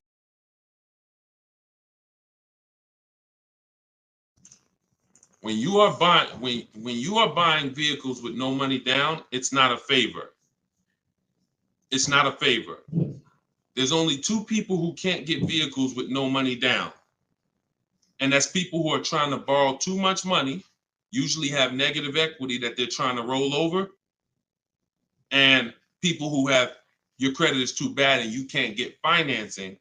But if you go through a company like Limbuzz, this is who we recommend in my book. I recommend this company, Limbuzz, who will work with people with challenged credit. Then you won't have to deal with that. The whole point is controlling your own financing. You want to control your own financing. Now, we don't do that by getting pre-approvals. We do that by getting multiple bids. We do that by finding our car and then letting banks bid. I know you may have heard, I don't want any hard inquiries. You don't want hard inquiries until after you found your car. Once you actually find your car, it's okay to get multiple banks to give you a hard inquiry. And they allow this. Experian has an article where they talk about the rate window. You can actually have multiple people run your credit in a short period of time, but no money down is not a favor. It's not something you did me a favor. It's definitely not a deal. See, because if I gave you a car, it's worth 50,000, but I charge you 60,000 for it, and then I say, but you don't have to do no money down. Is that a deal? I gave you a car, it's worth 50, but I charged you 60, but it's no money down. No, absolutely not.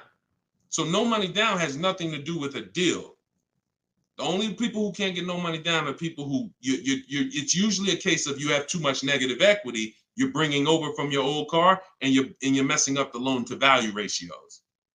That's usually the cause, because a bank won't let you finance 40,000 on a car that's worth 30. They won't let it. Go ahead, shoot the next one up, Dolan. This one's from YouTube. Deshone, so does it make sense to get a car to have over? Oh, absolutely. Absolutely. This is all you should be doing. If you are a long-term person, listen, whose car is a keeper outside? You have a car outside, you've had it for 8+ years outside. This is exactly the goal. This is the goal. You want to actually be planning on that. Because when you actually have your car for more than 8 years, when you know you're going to keep your car for more than 8 years, you do things to make sure, like we do a longevity check. This is step 4 in my book. One of the things we do when we know we're buying a car we're going to keep, we got to go to Google and we got to see what the data is on the car we're shopping for. It's very simple. I type in the year of the car. Very important. You can't just type in Nissan Sentra, longevity. You got to type in the year. And then you're going to type longevity to see what the actual data says on the car. We skim those websites. It'll tell us if the car has transmission issues. It'll tell us if people report that this car has, is reported to last not as long as most cars. So these are the things that we do when we know we're keeping a car 8 years. But if you're not thinking about this, then you're not going to do the things to guarantee, because you could have a goal to keep a car 8 years, and then the car you bought is not known for lasting that long, or is not known for, being reliable at 8 years. So that's why it's the most important question right up front. It's not just for leasing versus buying. It's for programming yourself that this is a long-term thing. I want to make sure I get the right car. I'm not going to get a car that doesn't satisfy my needs and my wants when I know I'm keeping it a decade. You understand? That's the whole thing. But absolutely, plenty of people on here keep cars more than 8 years. But there's plenty of people who don't. Those are the ones who need to stop buying and start leasing. Go ahead, Dolan, shoot the next one up. TikTok, what are the best leasing companies deals out there to get out of negative equity? Oh, wait, we just had 2. We'll do this one from TikTok first, and then we'll shoot that next one up. What are the best lease companies deals to get out of your negative equity? It's hard to say that because great lease deals aren't advertised. So when you see any of the deals, you see Danielle's deal, you see, look, Freena's deal. In this particular case, she just got this Jeep Grand Cherokee, $579 a month, $65,000 vehicle. She didn't get that negotiating. She got that by getting bids. So when you get these great lease deals, they're not advertised. There's no one who's raising their hand saying, we'll do this deal for you. That's not the way it works. We shop the market. Now, if you're doing it my way, you're sitting at home and you're getting offers.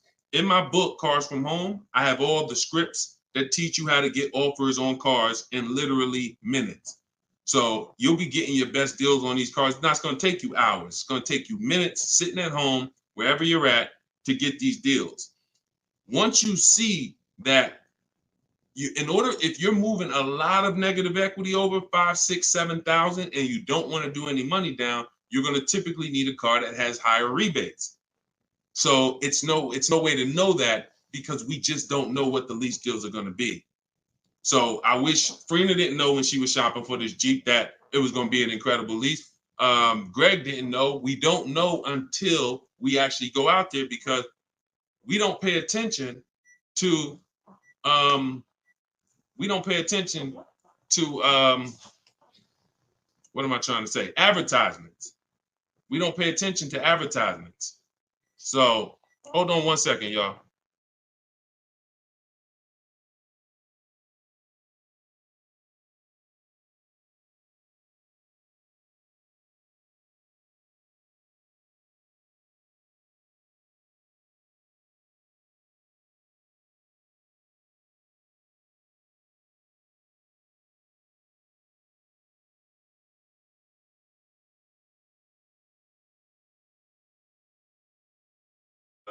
All right, we don't pay attention to advertising. So I wish, and I've had tons of people ask me, Deshone, is there a way that we can see great lease deals? Is there a way we can see who has the best rebates? No, no. The only way we can see it is by shopping the market. It's the only way. I wish it was easier, but it's not. But once you learn to shop the market in 60 minutes from home, it's easy. So if I'm looking for a deal and I know I got a real negative equity, or if I'm gonna sit at home, I'm gonna get my offers. I have something in my book I call a 25 to 5 strategy. The 25 to 5 is when we connect with 25 dealers online, we get 5 offers. Takes us 60 minutes. You could do it your way. You could call around and you could try to get multiple offers, but you must get 5 because 80% of dealers are overpriced. That's my way's better. Eric Pitts, this one's from TikTok. Can I use the bidding to refinance a car loan? I have good credit now. 100%. 100%. They give you a window. Now, you should only need 2 days tops. You Google every single, and let's talk about refinancing. Let as many people bid as possible. You got a window of 14 to 45 days. You'll be way under that. It'll weigh as one inquiry when you finalize the loan. It'll weigh on your credit score as one inquiry. But you must do it because, y'all, why do you think there's companies that just want to loan us money? The money business is very lucrative. There's companies and banks and credit unions that only want to loan us money. They don't sell cars.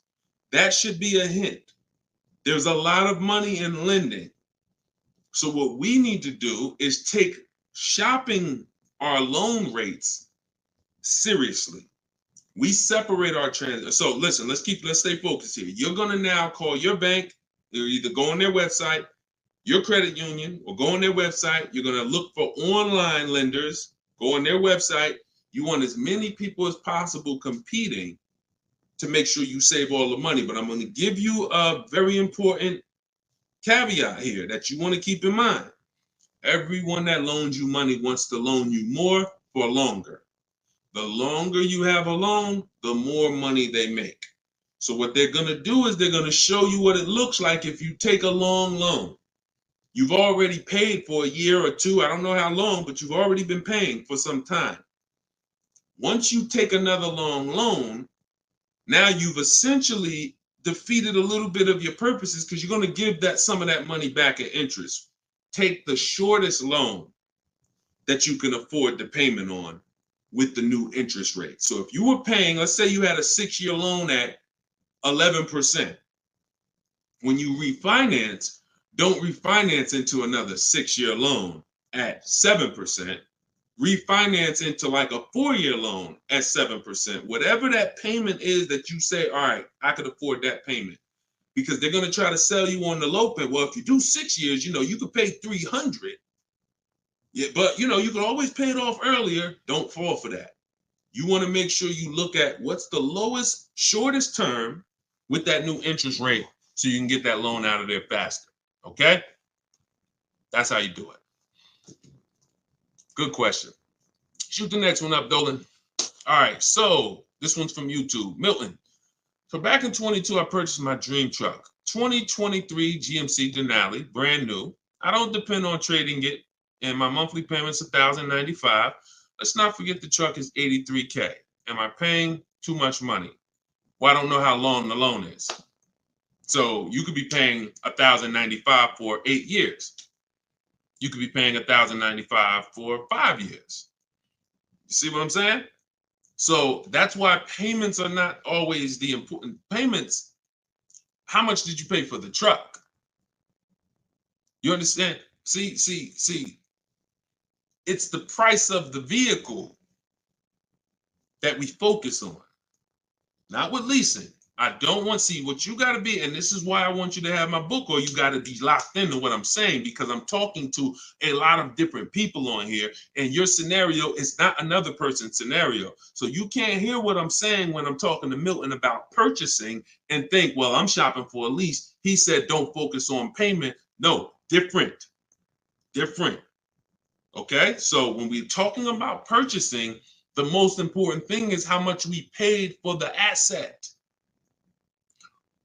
Now, I don't know what you paid, and I don't know how well you shopped. I don't know. So there's no way. And here's the thing. The way we buy cars is by design. We don't know. When you start getting bids and it's done, I'm going to just assume, let's just say, I'm not going to look at your deal and dissect it, because I don't have enough information to do that. And plus, if the deal wasn't good, what good is it me what good is me? It's your dream truck. What good is it me? I mean, what good am I going to do telling you overpaid for it anyway? So let's not ask questions that could lead to hurt feelings and long-term remorse for our dream truck. But for the rest of you who are shopping, and for the future, because Milton, your family's going to shop, you're going to shop again in the future. The way you've been taught to shop guarantees you never have price assurance. Price assurance means I don't have to ever ask if I could have paid less, because I got bids. Negotiator, if you're not a good negotiator, type me in the comment section right now. Deshone, I'm not a good negotiator. I hate it. I don't like it. I'm an introvert. It's not for me. I feel like I always get the losing end of the stick. I just feel like, people take advantage of me. I'm too soft-spoken. Whatever reason. All right, Susan, I see you. All right, Christoph, I see you. All right, Jay, I see you. Okay, so when we look at negotiating, I'm a good negotiator. I did it for a living. But one thing I know about negotiating, and why I will never shop this way, and I don't want you shopping this way, is because you cannot get price assurance. You can't guarantee you pay the least price when you're negotiating one-to-one. When you go into the supermarket and you see you're getting spaghetti sauce, there's 7-10 companies trying to sell you spaghetti sauce. They're all like, hey, hit me this week, Prego, I'm on sale. Vitellini, I'm on sale. Hey, Ragu, they're competing. Everyone competes for our business except car dealers. Everyone wants to compete.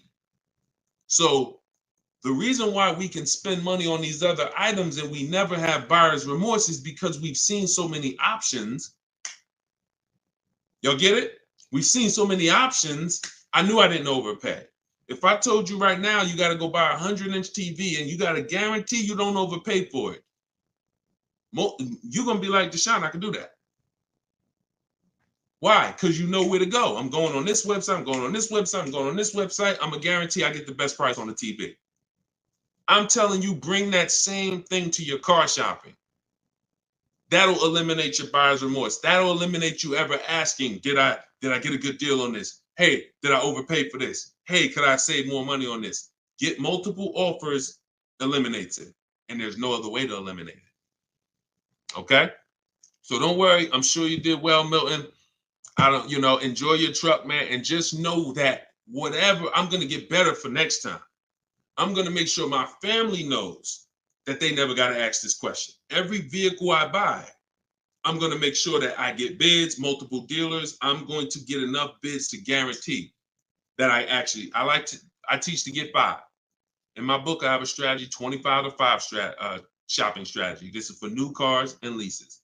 We connect with 25 dealers online. You're using all my scripts. You're using everything I tell you to type, copy and paste in my book. And you're going to get at least 5 offers, 5 to 7. Once you get those offers, you're going to see about a $3,000 to $5,000 spread minimum. Now, if you take somebody like Kimberly, now Kimberly's spread was $20,000. This is Kimberly. She emailed me. She's in our private community in my private coaching program. She said, how do I respond back to this? I don't want to get mad. She responded via email. You see, the MSRP on that vehicle was $86,961. She got a Maserati. Selling price was $66,261. $20,000 discount. This is why we don't get happy about any discount until we see all the offers. Because if she would have saw a $10,000 discount, Deshone, I'm saving 10 grand they're offering me. Okay. Is that the lowest bid? Well, no, I mean, but I just walked in, the dealer said they're going to give me 10 grand off. See how we can lose? We don't know what the bottom is. But when she gets her 5 to 7 offers, now she ends up saving 20 grand. It's different for every car. But if you don't get 5 to 7 offers, you won't truly know the bottom. And she's guaranteed, she has that price assurance. So we got to get bids. You could do it my way, which is the easy way, 60 minutes from home, using my scripts for new cars and leases. Different strategy for used cars. Or you could do it your way, which is calling around, stay in your house, call, talk to some sales managers, get 5 bids. It's up to you, but you get my book for 75% off. Get your copy, 75% off in my TikTok bio, and you'll have all my scripts. You use them for the rest of your life. All right, go ahead. Shoot the next one up, Dolan.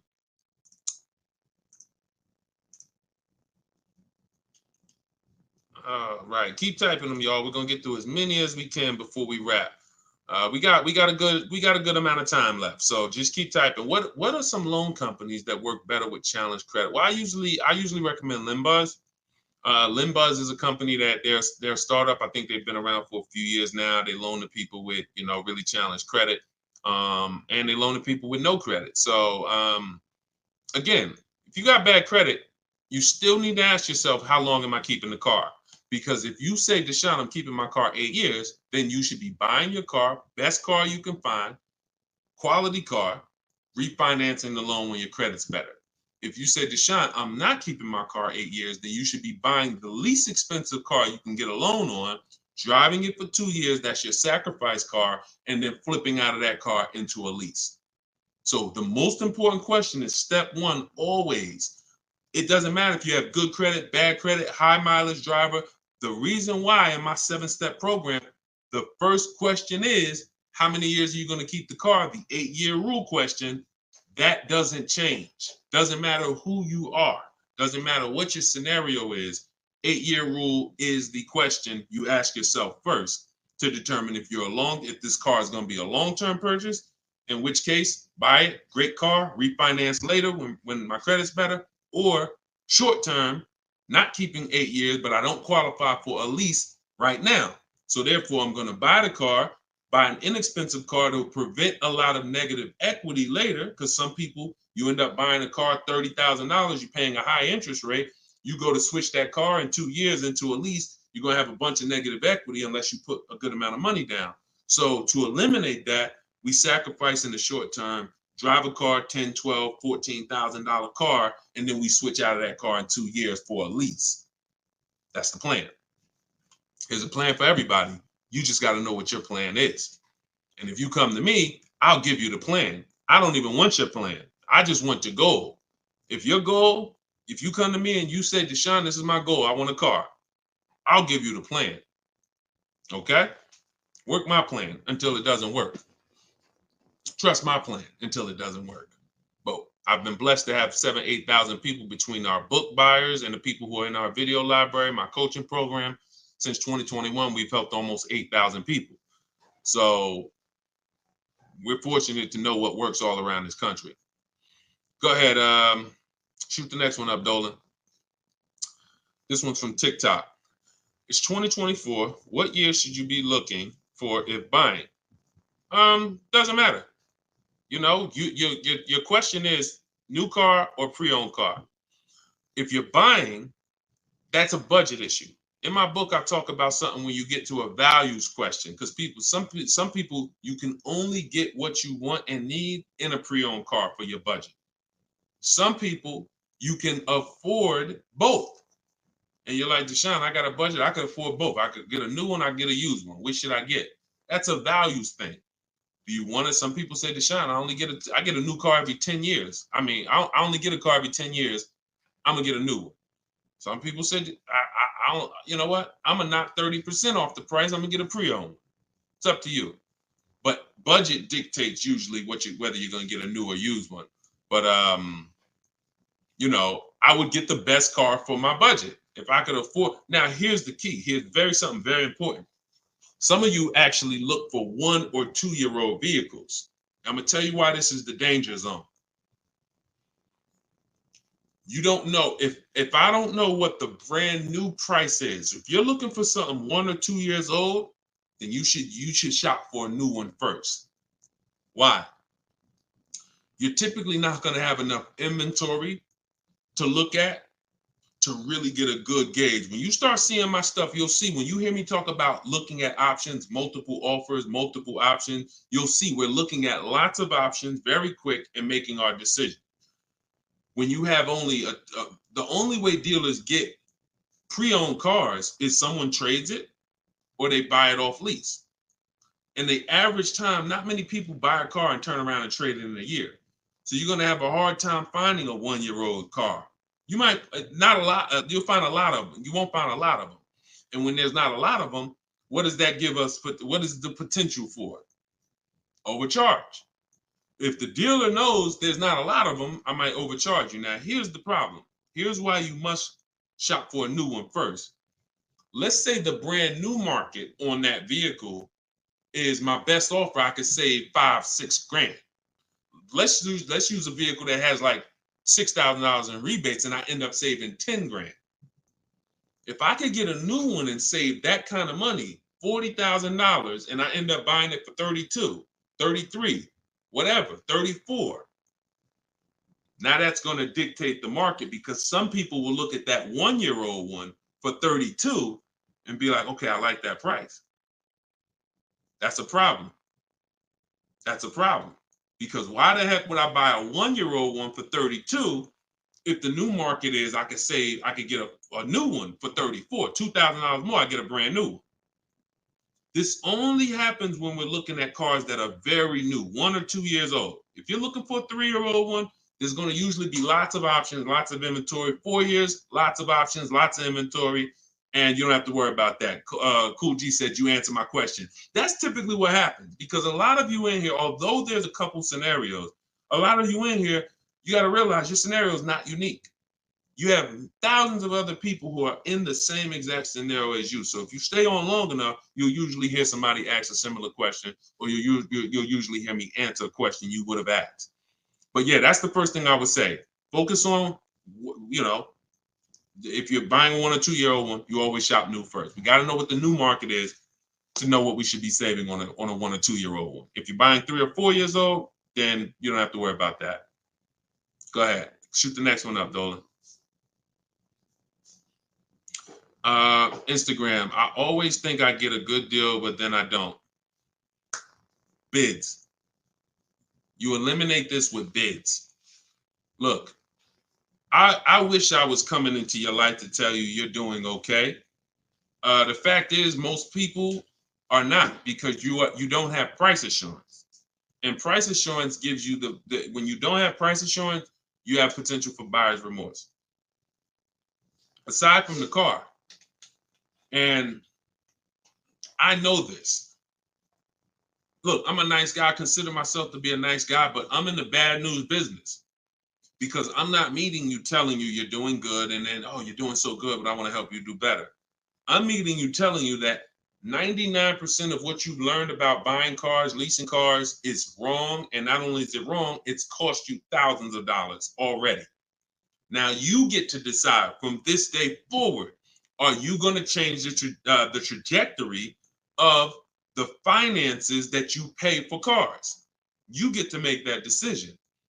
But you got to admit you need help. You got to admit you're not doing as good as you would have hoped you were doing.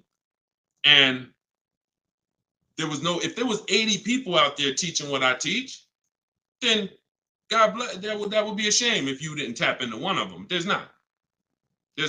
I'm one of the only ones that teach in this way. A lot of the stuff that I teach, I created it based on math and looking at thousands of scenarios, leasing scenarios, buying people who buy their leases and creating and seeing where these people get jammed up and Now that information is available for you now. But in order for you to actually win, you have to admit that I need that. So if you think you're doing bad and you're like, yo, I'm done doing bad, this guy is here. He helps people. He's got proven track record. I got over 2 million followers on this on social media. I'm a very public person. We've been around for 3 years. If my stuff wasn't working, you would have heard it by now.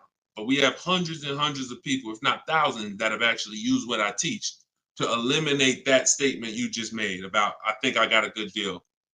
You're going to sit at home, you're going to make people bid for your business, and you are going to know every single time that you paid the lowest price for the car, that you got the best interest rate, and that you got the most money for your old car. That is what we're going to do. All right, but you take the action. You could tap into live videos, or you could say, Deshone, I'm going to get your book. It's 75% off. It's a digital copy, which means anytime something updates, I update the book, and you got the new version, and you got all my strategies of how to car shop from home for the rest of your life. All right? I hate to see that, but I'm doing what I'm supposed to do. You see what I'm saying? I hate to see those messages, but I know I'm doing everything that God has put me here to do to stop those messages from coming. The rest is on you. All right? Go ahead, Dolan. Shoot the next one up. This one's from TikTok. I owe $20,000, paid off interest, 6% APR. Do you recommend to refinance?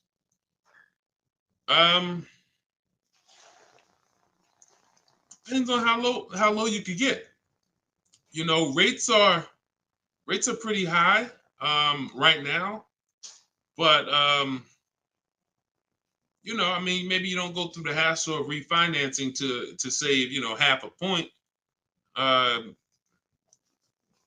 You know, that's tough. If you can't save a good amount of money refinancing, can't drop you know, but at the same time, money's money. So if I could save 1 point, that might save me $500 on my loan. You know, 1 point on my interest rate might save me $500. So, you know, I wish it was a site that shopped. In fact, we you know, maybe in the future there will be. We're working on creating something like this where you actually can, you know, have these banks just automatically tell you through a soft credit approval what the rates would be, so you don't waste your time. But that's tough, especially because we're in a season right now where rates are high. So I mean, you might find out that you know, based on where rates are right now, that's actually a pretty good rate. In which case, it wouldn't make sense to refinance. I wish it was easier. Trust me, some stuff I wish was easy. The products don't exist. The websites don't exist. So anytime y'all see me talk about stuff like that, like, it's because these things don't exist yet. And, you know, one day we hope to create them. Go ahead, shoot the next one up, Dolan. Great question. Great questions today.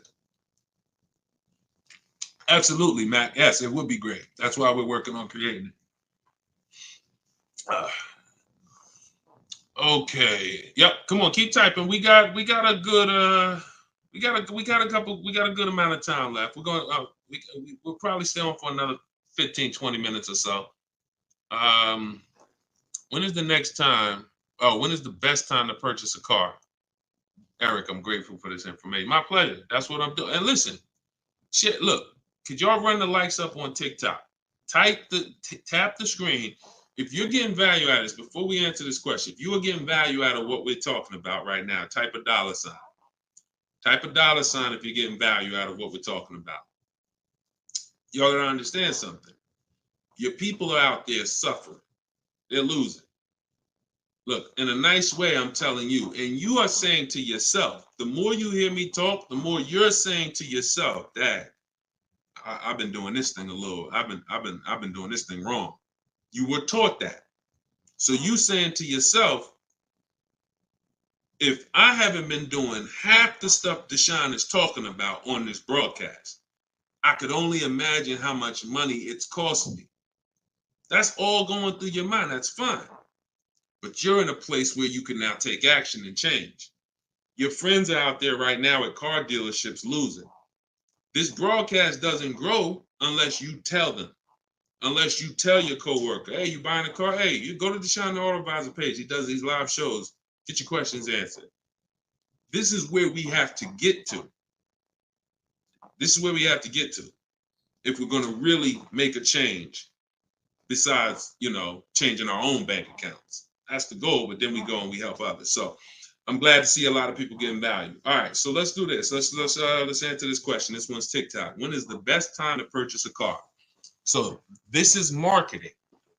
Marketing wants to tell you there's a best time to come in. Now, imagine you own a business where the customers are so trained that they come in the same time every month, no matter what. That's the end of the month.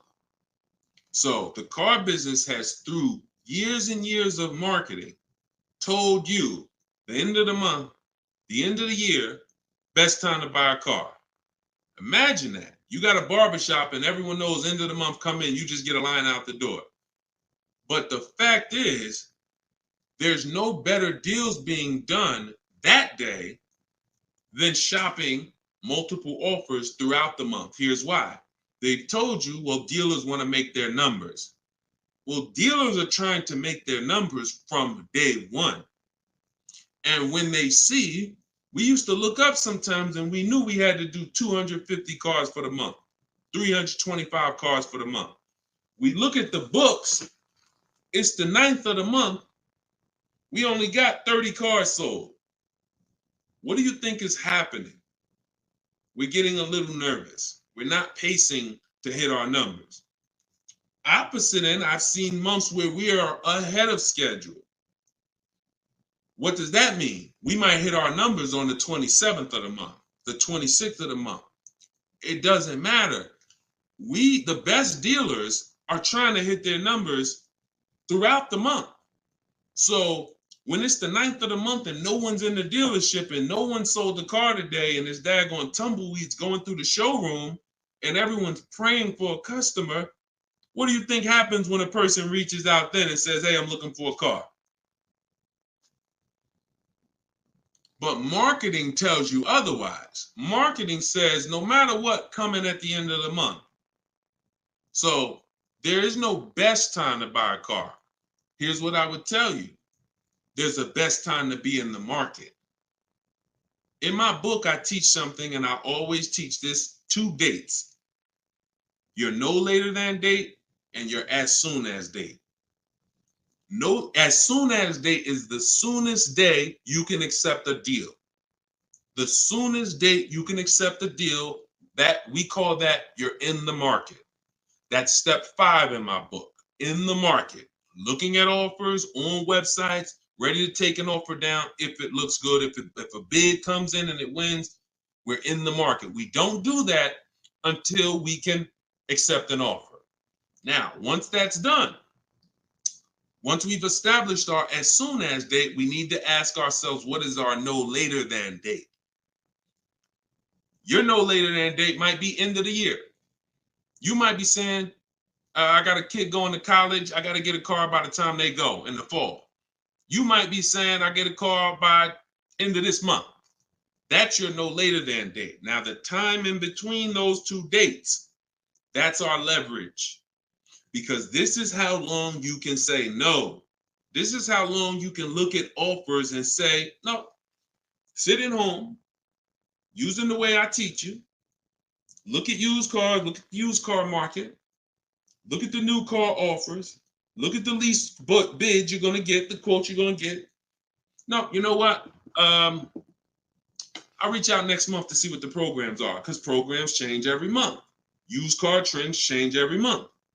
So when you're in the market early, there's so many benefits. Car not coming for 6 weeks.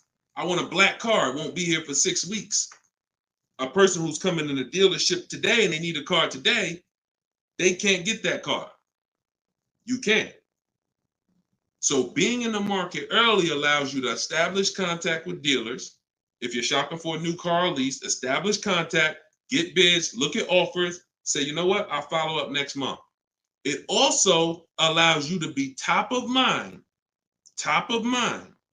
when somebody's sitting in their car dealership and they're like, look, all right, y'all, we're behind on the numbers. Anybody who makes us a reasonable offer today, we're accepting it. Now, every salesperson goes and looks at who they've been talking to, who couldn't get them to buy with the first offers. They couldn't get them to buy when they was trying to take shots. Now they're like, okay, hey, look, hey, Chris, man, are you still in the market? Look, I could do that deal now. Hey, we need a deal. See, when you take advantage of what I'm telling you and you start to understand these 2 dates that's in my book and that you'll hear me talk about, you'll understand that sometimes our best deal doesn't come in the first month. When I was shopping for my mother's Mazda 3 years ago, when she got her lease, I entered the market in October. I was looking at the offers. I didn't like them. Next month, I looked at them again. Didn't like them. December came. Dealer I've been talking to said, hey, this is the new program. I got this car. This is what I could do. We got a deal. Couldn't do that if I waited until December to come into the market. Couldn't do that if in October, I needed a deal. So there's no best time, in my opinion, to shop for a car because, as I said, beginning of the month could be a great deal. End of the month could be great. Beginning of the year, when you're talking to multiple dealers, somebody's going to say, I need to sell a car immediately.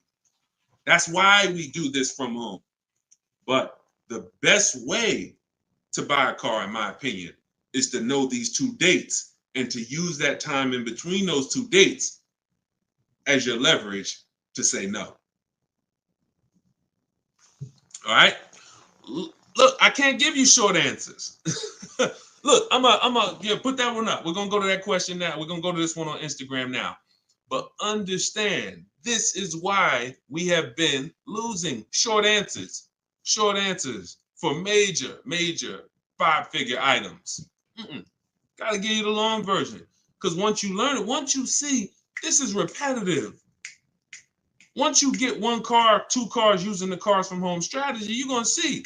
See, that's why when the first time you use this stuff that's in my book, first time you use the car from home strategies, whether you're using them manually or whether you're like, Deshone, I want to use exactly what you say, your scripts, I want to do it your way, doesn't matter. Once you see, I do this over and over.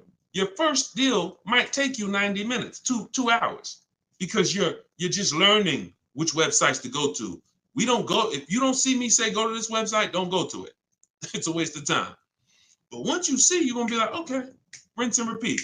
You'll go from getting cars in 2 hours to 90 minutes from home to 60 minutes from home to me. I can get any car I want.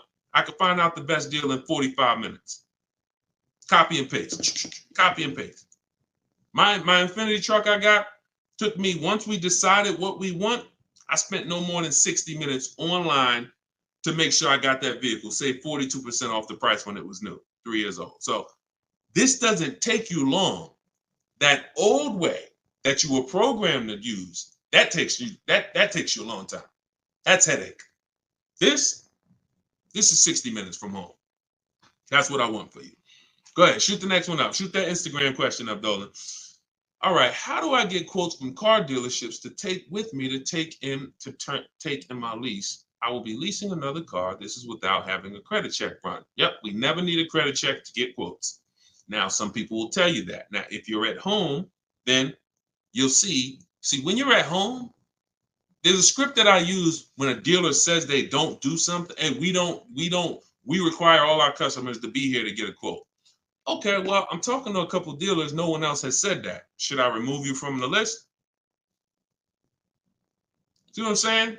You're gonna see when you're using Deshone scripts, you saying what I would say. you see what I'm saying? So if you are in a dealership, I can't help you. I don't even want to even talk about that. I'm not going to tell you how to go, and it's like oil and water. Somebody called me back when I was first coming out the business and I was first starting this education business, and they said, Deshone, somebody told me to call you. I'm in this Toyota dealership, man. I'm trying to see how do I get the price down on this car? I said, get up and walk out. Get up and walk out. Because if you're in an 80% dealer, you can't, no matter how much they take off, you lose. The only way you're going to win is to sit at home. I can't tell you how to mix the old way of shopping where you have no leverage, where you have no price guarantees, where you leave, no matter what price you get, you always wonder, could I have done better? I can't tell you how to mix that with what I teach. But if you're willing to unlearn that and say, okay, that's what the car business taught me. That's what I learned it from my parents. That's what the car business taught my parents. But no, we're going to do this. I'm going to use what Deshone teach. This is a car salesman, 14 years. Now he's educating us from an insider standpoint. You come out of that and you sit at home and you call and you could do it manually. You could do it manually. I can't twist anybody's arm to get this book for $24. But if you're going to do it manually, realize there's people trained and you're going to talk to them, which means you got to be aware when you talk to them. That's why I say only ask for sales managers. Only ask for sales managers. Because if you try to do this with salespeople, some sales managers will make it hard, but you got a better shot. But you need to get 5 quotes. Doesn't change because 80% of dealers are overpriced. Now, my way, in my book, I teach something called the 25 to 5. It's all online. So we're contacting 25 dealers through their website, and we're having conversations with usually 7 to 10 of them, copy and paste scripts you're using, and you're keeping the conversation moving forward. Our first goal is to see who has a car I want. Before I even talk to you about anything, I want to see out of this 25 dealers who has a car I want. Second thing I'm going to do, once I identify who has a car, I'm going to request a quote. But I need to give them everything they need to quote me. I need to give them my zip code so they can run the tax. I need to give them what I do for a living to see if I qualify for any rebates. I need to give them what cars I have in my household, whether I own it, lease it, own it outright to see if I qualify for any rebates. I need to give them my my soon as date, my no later than date. This is all copy and paste in my book. So the reason why some of you have a hard time shopping online is because 1, you're dealing with trained people, and 2, you don't know what information to give so that they could even give you a quote. So if you're giving, my book, you're using copy and paste, and we're never talking about credit. It's not even a question. In fact, one of the things we say in one of my templates is assume tier 1. So we're assuming tier 1, getting our offers, and then we are not letting anyone run our credit. This not just for leases. This is for everything. No one is running our credit until after we've agreed to buy something. We're telling them assume tier 1. If I don't qualify for tier 1 later, we'll talk about that later. But I want to see the price. Tier 1, I want to see the price. And that's what we do. But never the only way you'll fall for that is if you're in dealerships. Oh, I need to run your credit. We can't give you a quote. You run into the wrong salesman who don't care. He'll say anything. She'll say anything. Well, I just can't, we can't give you a quote. We don't know what you're going to qualify for. Yeah, you could assume tier 1. Yeah, but we had people come in and say assume tier 1 and they just mess it up. So we like to not quote without a credit. You're in the wrong dealer. You see what I'm saying? These people are by design. We're trying to run them out of business. When more people, this is why we're trying to get this broadcast out, because until more people start shopping online, they're going to continue to do that stuff. See, as more people shop online incorrectly and walk into dealers, they can get away with doing this stuff. But when they know 600 people are going to walk in their dealership over a weekend, Friday, Saturday, Monday, holiday weekend, President's Day, we're going to get 600 people walk in. Why would they change? Would you? Unless you're just a person of ethic, why would you, if you got a business where 600 people come in the door, why would you change? But when we start shopping online and that 600 goes down to 400, and then that 400 goes down to 200, and they see that we used to get 200 inquiries online, now we're getting 700 inquiries online. Now everything's gonna move to we gotta do this online thing properly, or we're not gonna sell cars. That's why the future of if you really want to enjoy car shopping, you need to tell friends about what we're doing. Because the more people that shop the old way, it hurts us that are shopping this way. Doesn't stop us from getting great deals. We just got to continually weed through these car dealers because they're like 80% of our people coming in shopping the old way. So All right, go ahead. Shoot the next one up, Dolan. Great questions today. All right, this one's TikTok. I want to buy my sister's car lease after it's done in July. Is that possible? Nope. Your sister, I'm gonna tell you why. This is a common question. Some people want to buy, some people want to, buy their lease and give it to their family member. The family member can't buy it directly because only two people can buy a lease. When you buy your lease, there's only two things there's only two types of payoffs. A customer payoff, which is for the customer, and a dealer payoff, which a dealer could pay. That's it. There's not a third part. So what would happen is they would have to buy the car and then sell it to you. And if there's a loan on it, that's going to be, it's going to take a little time. It's not impossible. It's essentially a private sale. They're buying it, paying the loan, going to buy the lease out, and then they're going to write up a purchase order, and you're going to get a loan. You're going to have to get you're going to essentially have to get a private party loan to buy that vehicle from them, when you could just go and learn to get your own great deal on a used car. See, why, if it was easy, then go do it. No problem. Buy my sister lease. But if I just told you that it's not easy, it's a lot easier for you to just learn to get your own great used car deal, then that's what you should be doing, in my opinion. Because that other way, I just told you what it's going to take. All right? Go ahead. Shoot the next one up, Dolan. All right. Keep them coming. We got a couple more minutes. Let's go. When will you be live again so I can inform my people? Mike, we're working on getting a link in my bio where you could actually just go to that link and get a notification. You'll see it on a calendar. Hopefully we'll have that by the end of the week.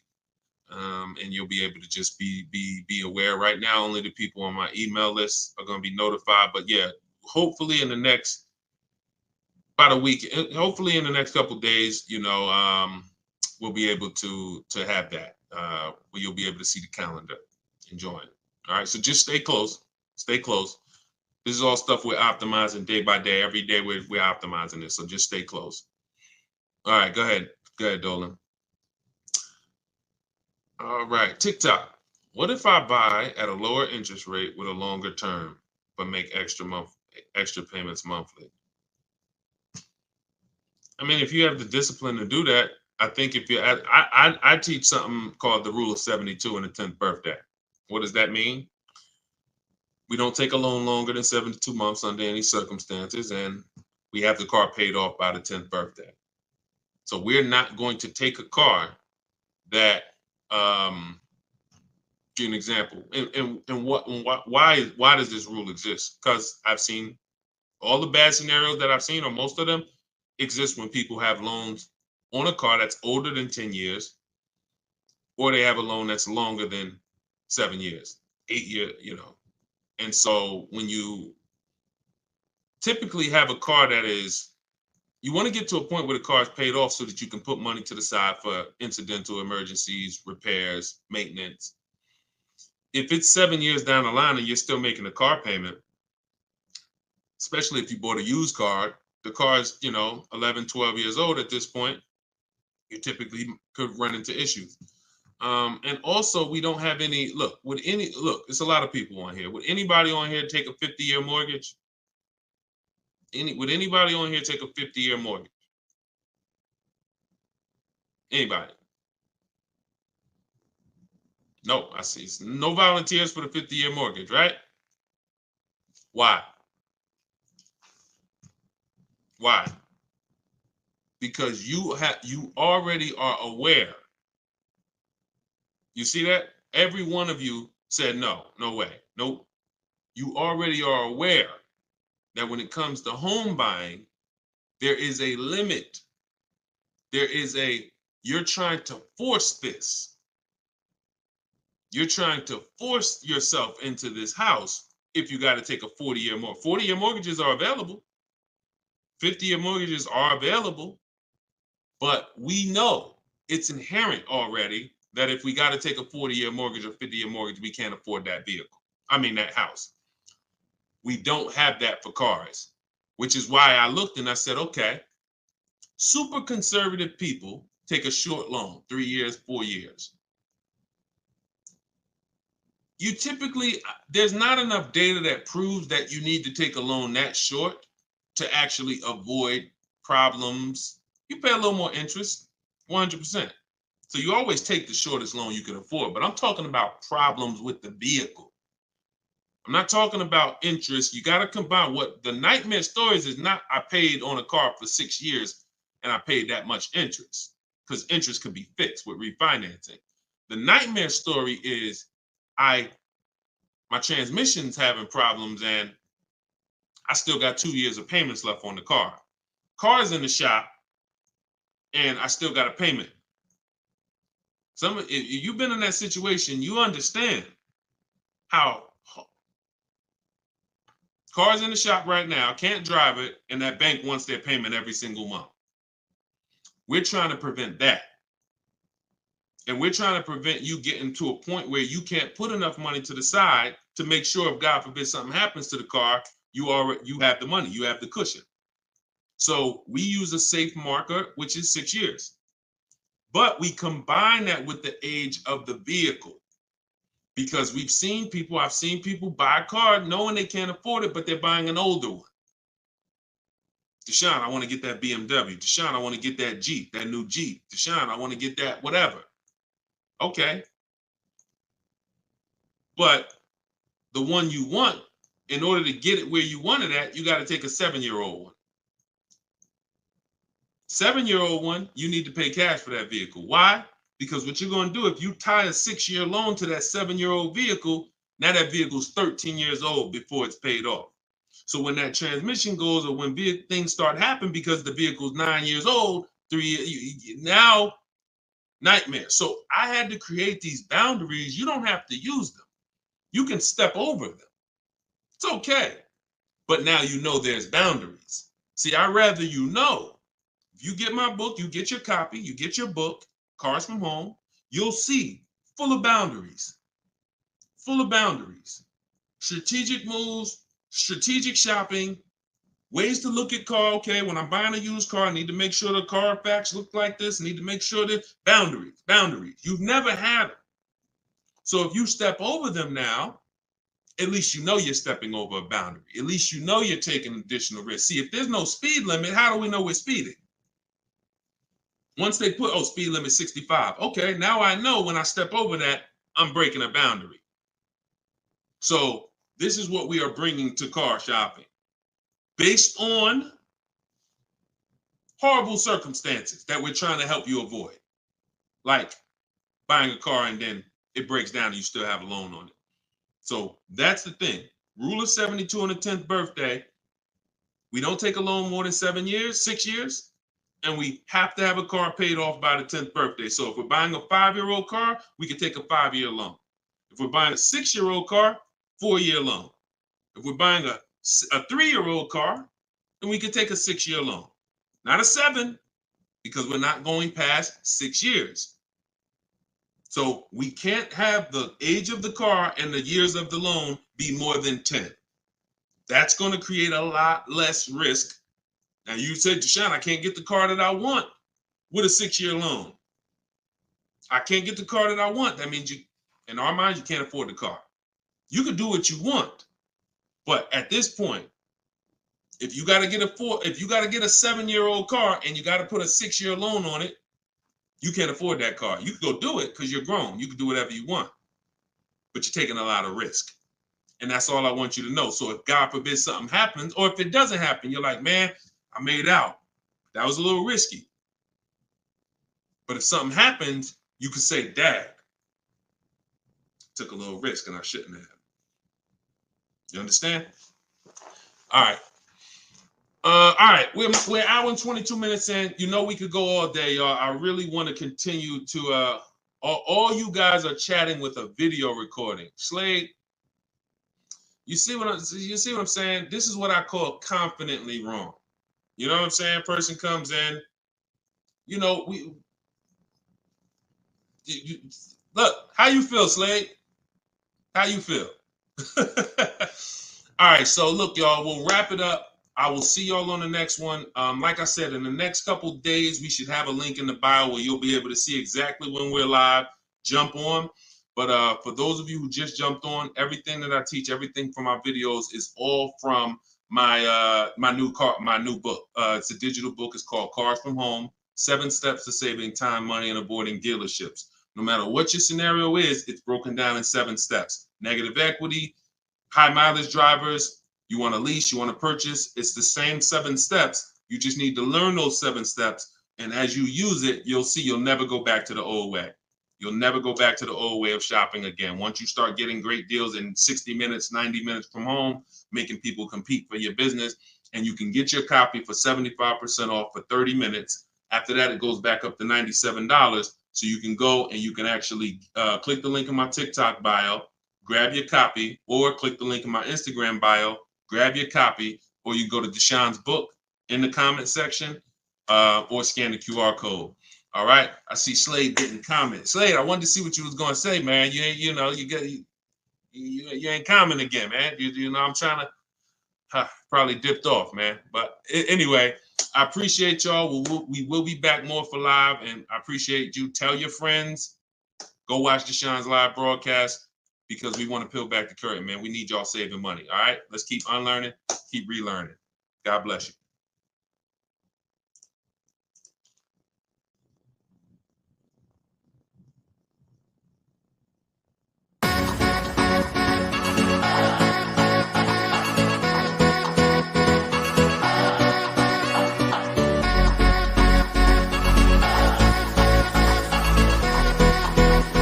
The worst possible thing you could say when you walk into a car dealership. I spent 5 years with Mercedes-Benz, 5 with General Motors, and the worst thing a person could say when they walk in is, if you could just get me to this payment, we got a deal. So your loan's probably still like 19, which means you got to pay to get out. You're upside down. It's called negative equity.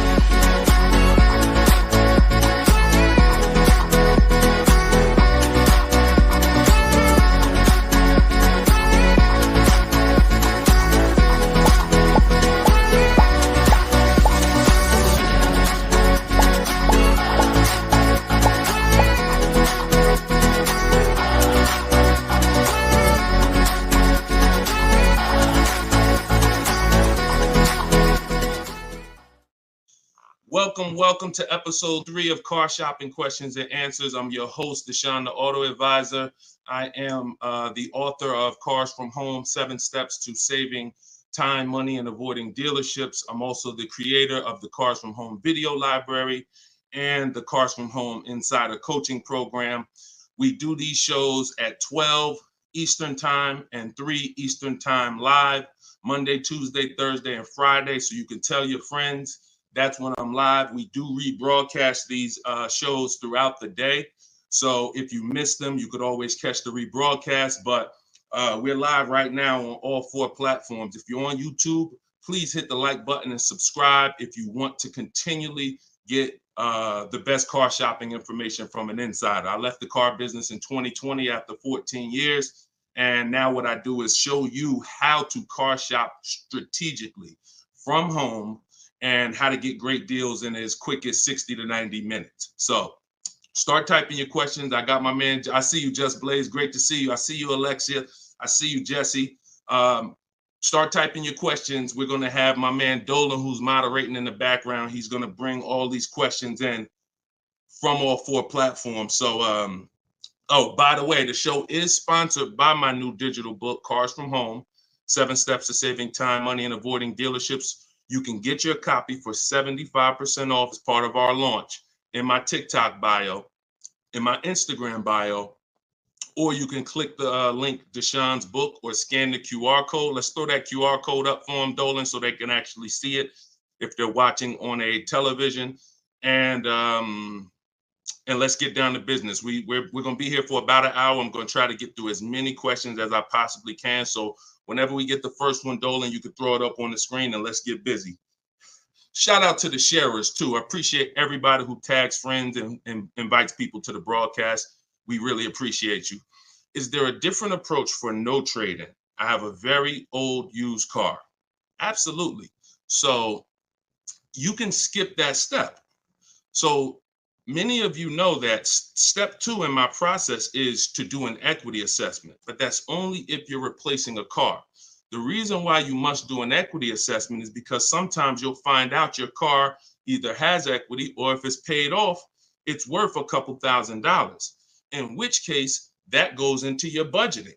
Now, you might put that money in your bank account and make your new car deal with no money out of pocket, or you might choose to apply a portion of that or all of that to your next transaction. But what I don't want you to ever do is wait until you get to the dealership that you're going to get the car from, and then let them be your first offer on your current car. So if you don't have a car that you're replacing, then you would simply skip that step. You wouldn't skip step 1, which is the most important question. This is when you're asking yourself how many years you're going to keep the car. But you skip step 2, the equity assessment, because you don't have a car. Now, in your case, if you have a very old car, you still probably want to list that car on Facebook Marketplace because it's still worth something, unless you just want to keep it around your household. But if you don't have a car to replace, then you would simply skip to the budgeting step.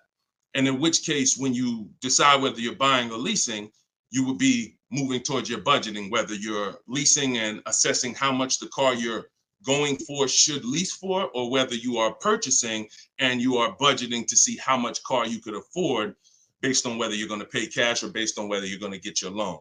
So that's just a step you skip. Great question, though. Okay, go ahead, Dolan. Shoot the next one up. Does MSRP include all of the dealer fees? No, it doesn't. MSRP on a new car. Could y'all keep running those likes up on TikTok? Welcome to the new people. Type your questions. We're live. It is like we're 100% live on Tuesday. So start typing your questions and we'll get to you guys. But start tapping the screen so we can shoot those likes up and let TikTok know that we're talking serious business over here. Thank y'all. I see y'all running them up. Okay. Does the MSRP include all dealer fees? So it depends on what dealer. Usually no, because 80% of dealers, as I say, we have about 8,000 people that we've worked with since 2021, between the people who've gotten my book and the people who've used the video library, the Cars from Home video library. We get people data from all around the country. And what we see is about 80% of dealers are overcharging you, whether they're not giving you the discounts that their competitors would give you, or whether they're marking the MSRP up with bogus fees that they will try to convince you need to pay if you want to buy from them. So the only way that, if you're talking about, like, let's say I'm shopping for Toyota Highlander. When I'm looking at for example, let's say I'm shopping for a Toyota Highlander and I'm going to lease it. When I'm budgeting for a lease, our goal is to always assume about a 1.25% lease. So what I would do is I'd take that MSRP, let's say it's $48,000. I'd multiply that by 0.0125. That's going to be $600. $600 a month is what that vehicle should roundabout lease for when I find the best deal, which means one dealer beats all their competitors.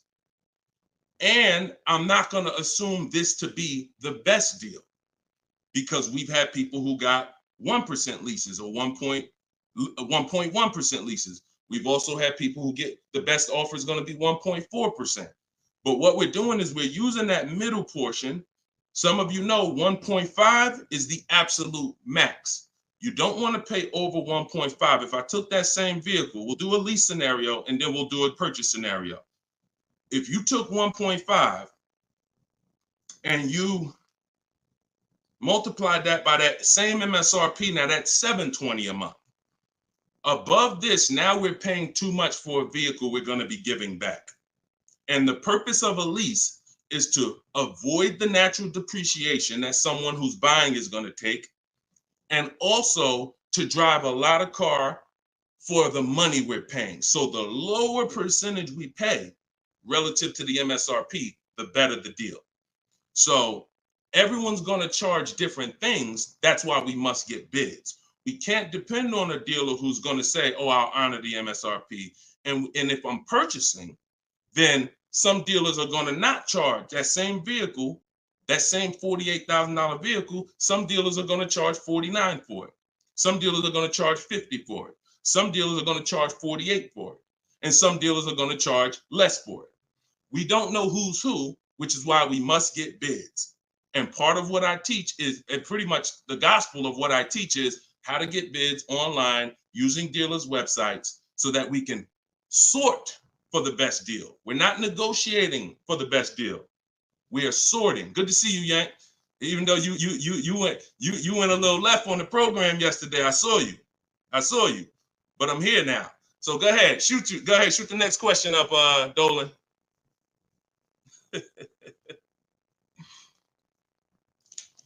Okay, this one's from YouTube. Brandon, I have good credit, but for some reason they always tell me I need a cosigner. How do I get around that?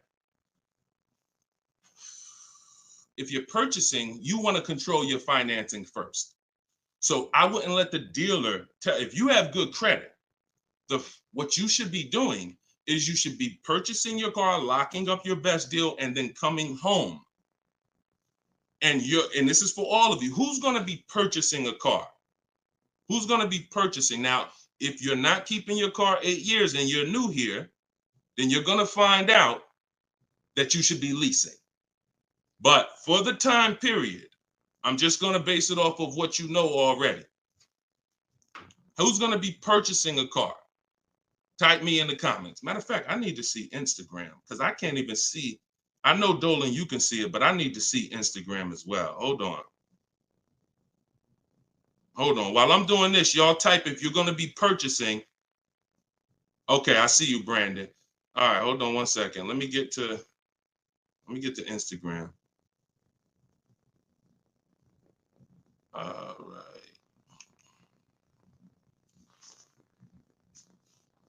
Hold on, give me 1 second.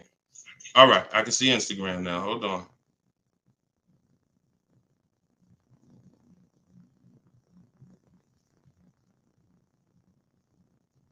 Give me 2 seconds.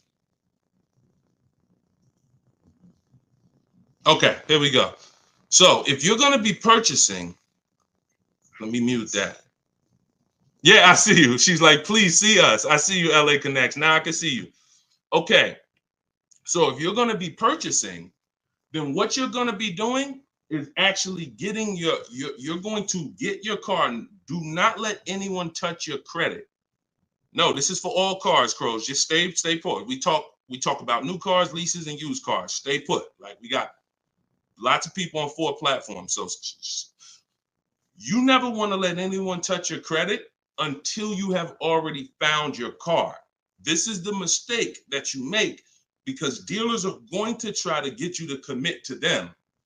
And when they try to get you to commit to them, you have to be sharp enough to know under no circumstances are you running my credit before you win the bid. Now, if you're doing it my way, you're not even in the dealer. But once you find your car, you are going to lock that car up. You're going to get a purchase order, a buyer's order. That's that long form receipt saying your information, the car, the price you paid for it, and you're going to take that home now. And that's when you are going to now go online or go to your bank or your credit union's online website, and you are going to now do hard inquiries and let all of these people access your credit so that they can bid for your interest, for your loan. So we want to guarantee we don't pay more than we could have in interest in our loan. So you're going to bring that home. You're not going to let the dealer be your first option for financing. Once you do this, I call this the bank bidding war. Experian lets you do this. The credit bureaus let you do this. And once you do this, you're going to now get multiple bids, go to online. You want to be on Google, online lenders, everybody you can actually get in touch with, and everyone who bids, who does loans, let them have a shot at it. If you do this within the 2 days that I'm teaching you to do it, it's going to weigh on your credit like one hard inquiry. You'll see all the banks listed, but the effects on your score will be the same as one hard inquiry. This is called rate shopping. So you come on, you let them access. Now, as soon as you get the best offer, that's when you are now going to call the dealer who you have the car locked up with And that's when you're going to say, hey, I got this offer. Now, if you can beat it, I'll give you the business. Okay? That's how you do it. That's how you guarantee. And if you look at that process, it'll work every single time. And your goal is to make sure you never leave any money on the table with a lender. And if you do that with a dealership first, you're going to leave money on the lender and on the table. And you're at their mercy. That's the bank bidding war. All right? Go ahead, shoot, and feel free to ask any follow-up questions. Go ahead, Dolan, shoot the next one up. This one's from Instagram. How do I get out of negative equity? There's 3 ways. 2 of them lead to a car, 1 of them don't. First is you do an equity assessment. The equity assessment is when you call the bank, find out your payoff. Once you get your payoff, you're going to go to, this will take you 20 to 25 minutes to do. Everybody who has negative equity, focus on this right now. You're going to go to CarMax.com, Driveway, Carvana, Kelly's Blue Book Instant Cash Offer. Do not use KellyBlueBook.com. Kelly Blue Book Instant Cash Offer. Our cars are only worth what someone's willing to cut us a check for. That's all they're worth. So these companies I'm giving you make you a cash offer. That's what we want. Kelly'sBlueBook.com. Instant cash offer. Car Guru, sell my car, and Auto Nation, sell my car. That's going to get you 6 offers. Now your best route to go is whatever your negative equity is based on those offers. If you can pay the difference, that's where you want to go. If your best offer is 21, but you owe 23, you want to pay that $2,000 and get out that car. Because the second route I'm about to tell you is going to give you a greater amount of negative equity. And then when you go to do this, you're going to see that you have less control. So your second route, if you can't pay the difference, is you must get the car from the dealer who actually you're buying the car from. You must give them your old car because you need them to wrap your loan. You need them to wrap that negative equity into your new car deal because you can't pay the difference. And 9 times out of 10, the car is not going to be worth to that dealer what it's worth to CarMax or Driveway or Carvana or one of these online bidders. So you'll find that your highest offer from the online bidders might be 21. Your highest offer from the dealer you're going to get your car from might be 19 because it's not worth that to them. So that's why I say plan A is pay the difference. Plan B is if you can't, you have to get your car from that dealer and ask them what to assess your car and see what it's worth to them because you need them to build it in. Now, if your negative equity is too much, if you have too much negative equity, then you're going to have a problem getting out because you're going to have you're going to mess up the loan to value ratio. You can't move 15 grand over on top of a $30,000 car and expect the bank to approve it. They're going to require you to put money, in which case you got to stay in that car. You either got to put the money down to get out, and or you got to stay in that car and pay down that balance. Those are the only 2 ways. And the cause of negative equity is you don't understand leasing. 9 times out of 10, I've been doing this since 2006. 90% of you who have negative equity, the cause is you don't understand leasing. In the next 2 days, I'm going to do a leasing versus buying class on this show. So make sure you are tapped in so that you can understand how much not understanding leasing has cost you already, and you can stop listening to this bad advice about leasing. Okay? All right, y'all. Listen, I'm not seeing the shares. I'm going to be honest with y'all. Y'all know I keep it straight. I'm a straight shooter. I'm a straight shooter. We live right now, and we talking about financial information that no one in this world is talking to you about at this particular time. It's not 20 Deshone the Auto Advisors out there. Tag somebody, invite somebody. Don't be selfish, okay? That's the problem. What got us into this problem is selfish car dealers. So if we're going to solve this problem and help people, we need to all participate And we need to be inviting people to the show so that our friends a year from now don't come to you and be like, damn, man, I got this horrible car deal, man. And now you know that you were sitting on this show talking about how to get your great car deal, but you're not telling friends. So shout out to the sharers. I appreciate y'all. All right, go ahead. Shoot the next question up, Dolan. I see you, LA Connects. Appreciate you. Let's go. When I see leases advertised on TV or radio, why do they always have thousands do a signing? Well, this is a similar question. All right, Steve Phillips asked a question from TikTok, and then I see Dreamer asks about advertised leases that she sees that always require thousands down. So you always tell people how to customize your lease. You do not go into a dealer. If you first of all, we only go into a dealer to test drive. If you're shopping for a new car or a lease, you should only be in the dealer for 20 to 30 minutes, and your only purpose to be there is to test drive or to pick up your car because they won the bid. This is what I teach. This is all in my book, Cars from Home, 7 Steps to Saving Time, Money, and Avoiding Dealers. You can get your copy for 75% off. In my TikTok bio, in my Instagram bio, it's a 7-step system for leasing, purchasing, new cars, used cars, everything. But part of this particular way, we shop. Shopping is not buying. And what the car business has taught you to do is mix the two into one. You go shopping to decide what you want. That's the purpose of shopping, y'all, to decide what you want. Deciding what you want is test driving, making sure your kids can fit in the car, making sure it has enough room, making sure it feels good. Once you decide what you want, now you're coming home and you are emailing them through their website, and you're going to request your offer. So you are not ever going to say, work me up a lease, Mr. Car Dealer. If you say work me up a lease, they're going to work you up a lease based on probably a couple thousand down, probably leave out the tax and the fees, and you're going to deal with that nightmare of traditional car shopping.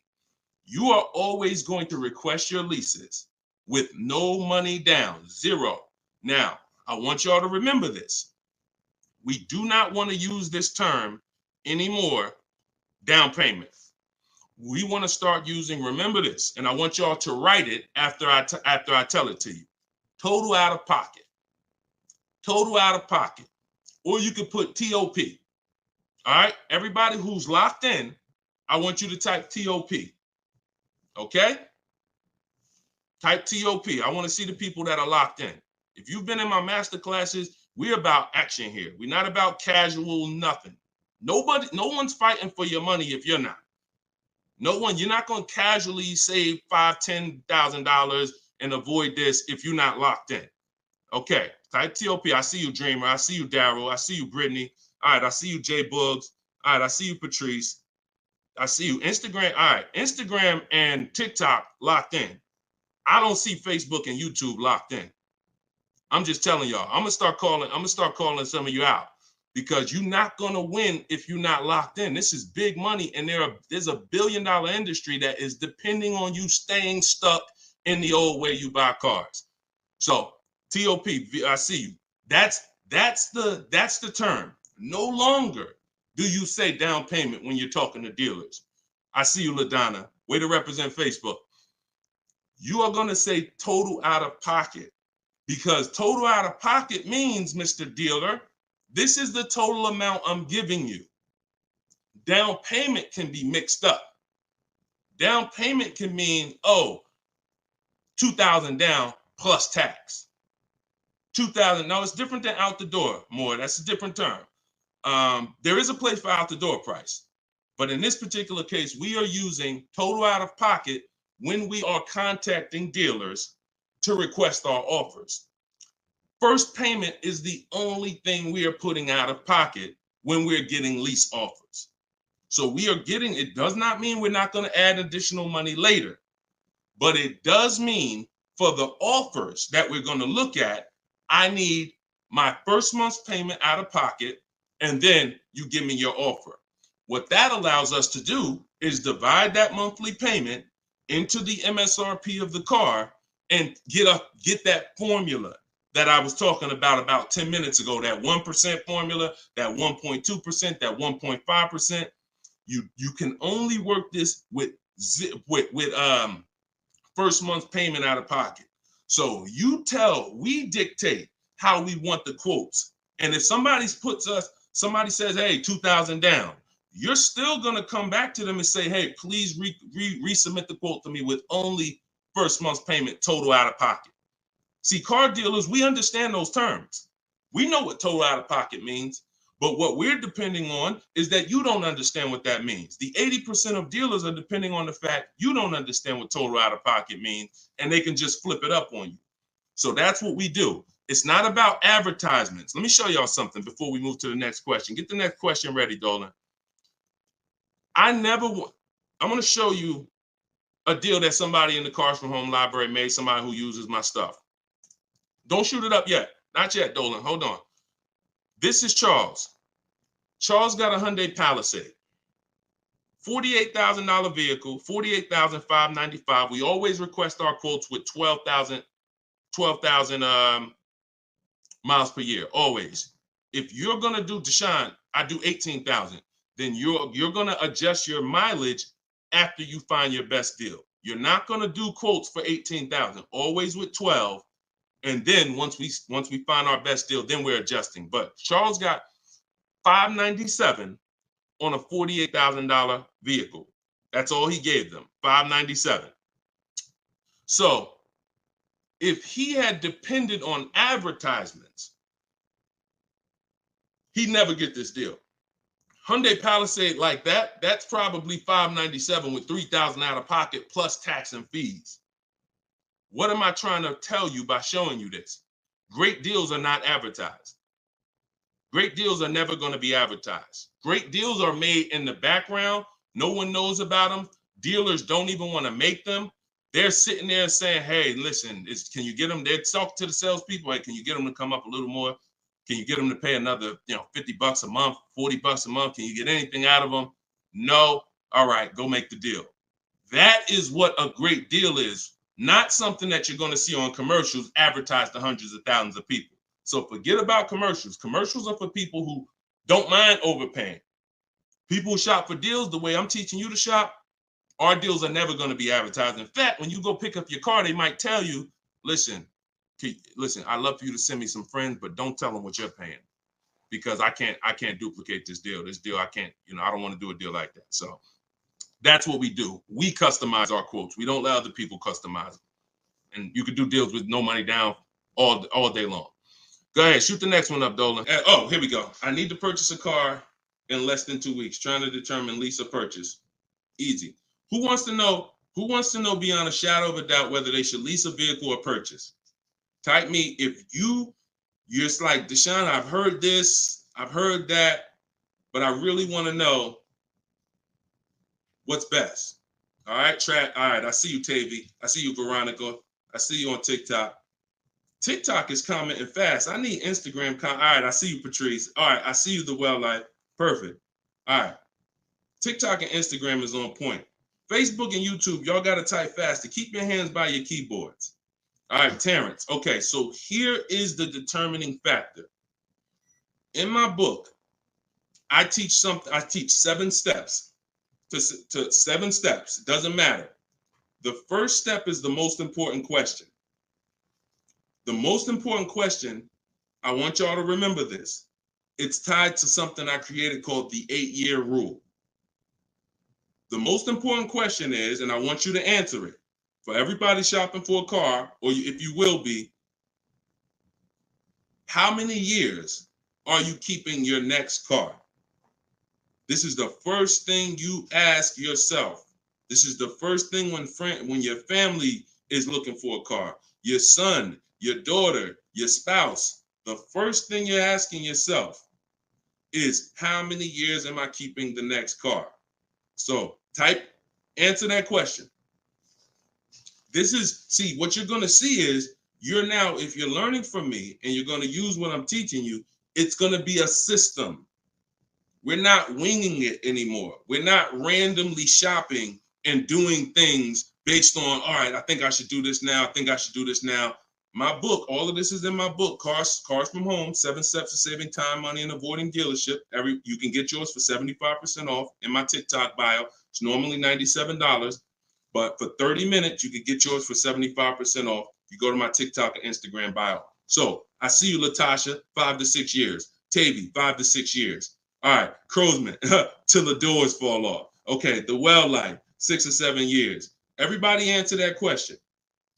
8 to 10 years usually. I see you, Terrence. Brandon Steph, 10 to 15 years. Okay, just bought the book. Hey, congratulations. Use it. Enjoy it and use it. Well life. You're gonna love it. And make sure you write me with your success stories. When you get your car, send me the deal. Congratulations. So 5 to 7 years. So now remember this. And don't try not to say something abstract. Like long as possible, that's too abstract. Like years. What's our goal? 8, 10, 15 till it doesn't drive anymore. Whatever. We want to get a clear picture. Here's why. This is going to be your first step from now on when you are car shopping. Asking yourself this question. We're still on the overall question, which is, should we lease or buy? That's the question we're on overall. Now I'm going to show y'all something that's going to help you understand why we asked this question first, and it's the depreciation scale. So I'm going to use this for you to understand. When you buy a car today, if I put a $30,000 car outside your house right now, if you didn't drive it, you don't drive it 1 mile, is that car worth $30,000 a year from now? You never touched it. You never touched it.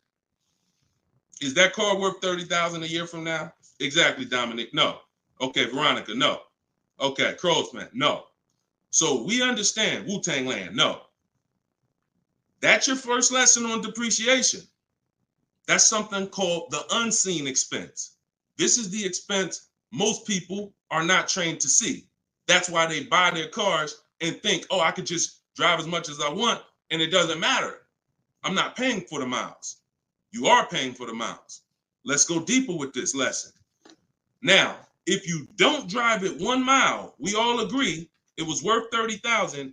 A year later, it's probably worth $25,000. We didn't touch it. Now, if we drive it, average miles, 12,000, it's probably worth $22,000. You know, if we drive it high miles, it's probably worth $20,000. So you see that no matter whether you buy or lease, you pay for the mileage. You pay for your usage. In fact, you even pay if you don't use it. So now, I want to use something a little harder than that. When you understand that, you're going to see, Deshone, okay, if I'm losing that type of money in my car when I buy it, when do I ever get to a point where I'm winning? And the longer you keep a car, the more this starts to level out.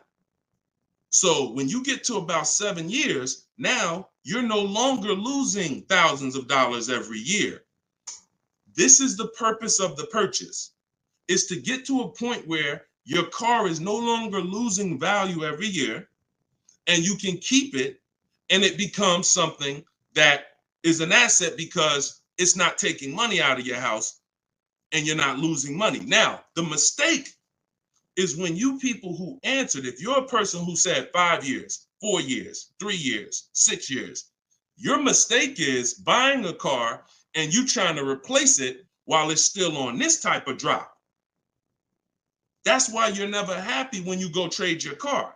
That's why you have negative equity, because the asset value is so low because it's dropping like a brick every single time for the first 5 years, every single year, first 5, 6 years. How do we avoid that long term? So every one of you that said, Deshone, 8 years, 10 years, you should be purchasing. Deshone, what if I'm not keeping it that long? You should be shopping for leases, because you cannot compare. Look at Danielle. Look at Danielle. Danielle's lease deal, she got $44,000 Audi A3. She's paying $550 a month. No money down. That same car, if she bought it, would be $900 a month. Every $5,000, some of you know, is about $100 a month on a 5-year loan. Depends on what the interest rate is. So that same car that she's driving for $550 would be about $900 a month to buy. So we have to understand, the leasing versus buying question is so easy once you just follow these parameters.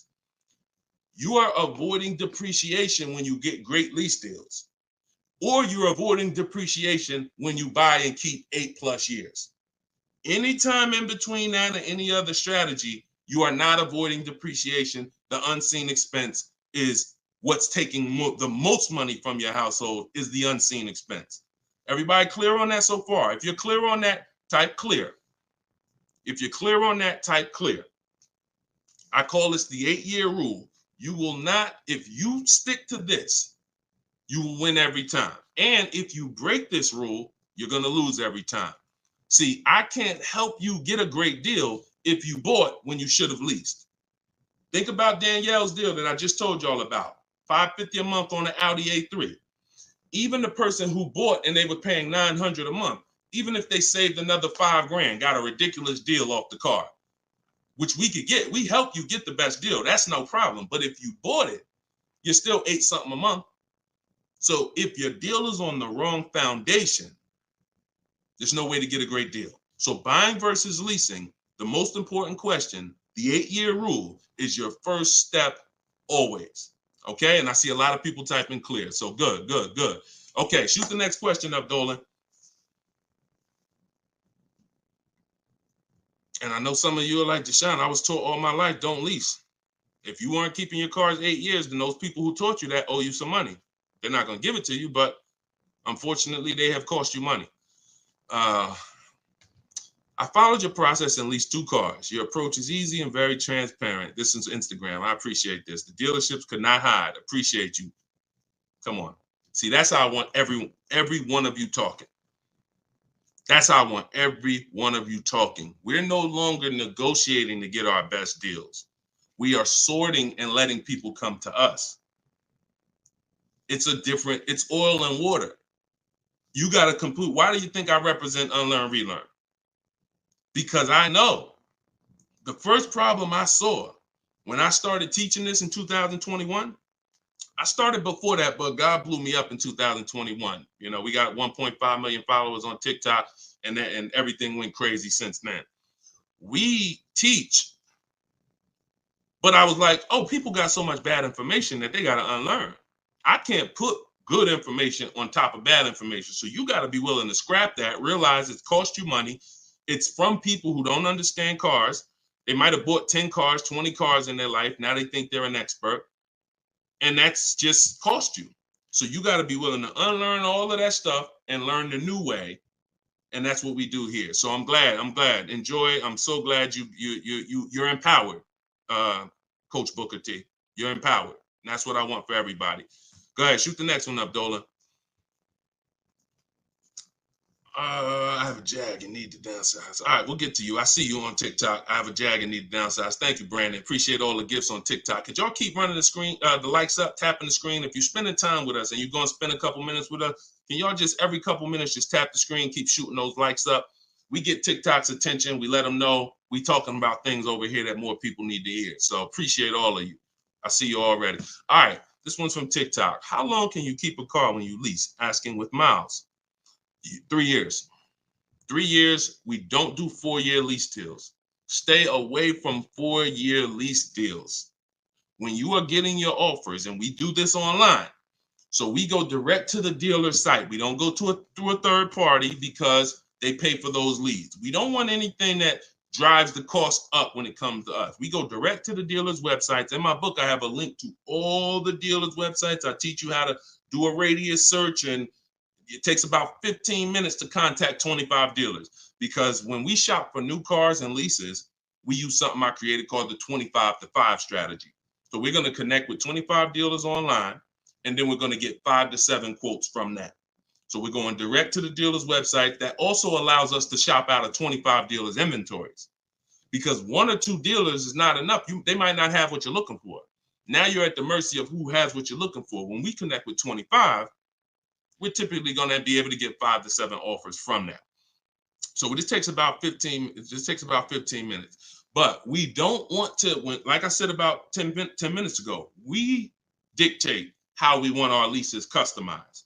And our leases are always first payment out of pocket, total out of pocket, first payment, 12,000 miles per year. And then we are, we're doing 12,000. And once someone wins the bid, out of those 5 to 7 offers, you're going to see, again, like I said, between the Cars from Home book, between the Cars from Home video library, and between my coaching program, we've done this with about 8,000 people since 2021. I can tell you we have enough data to tell you this is how it goes.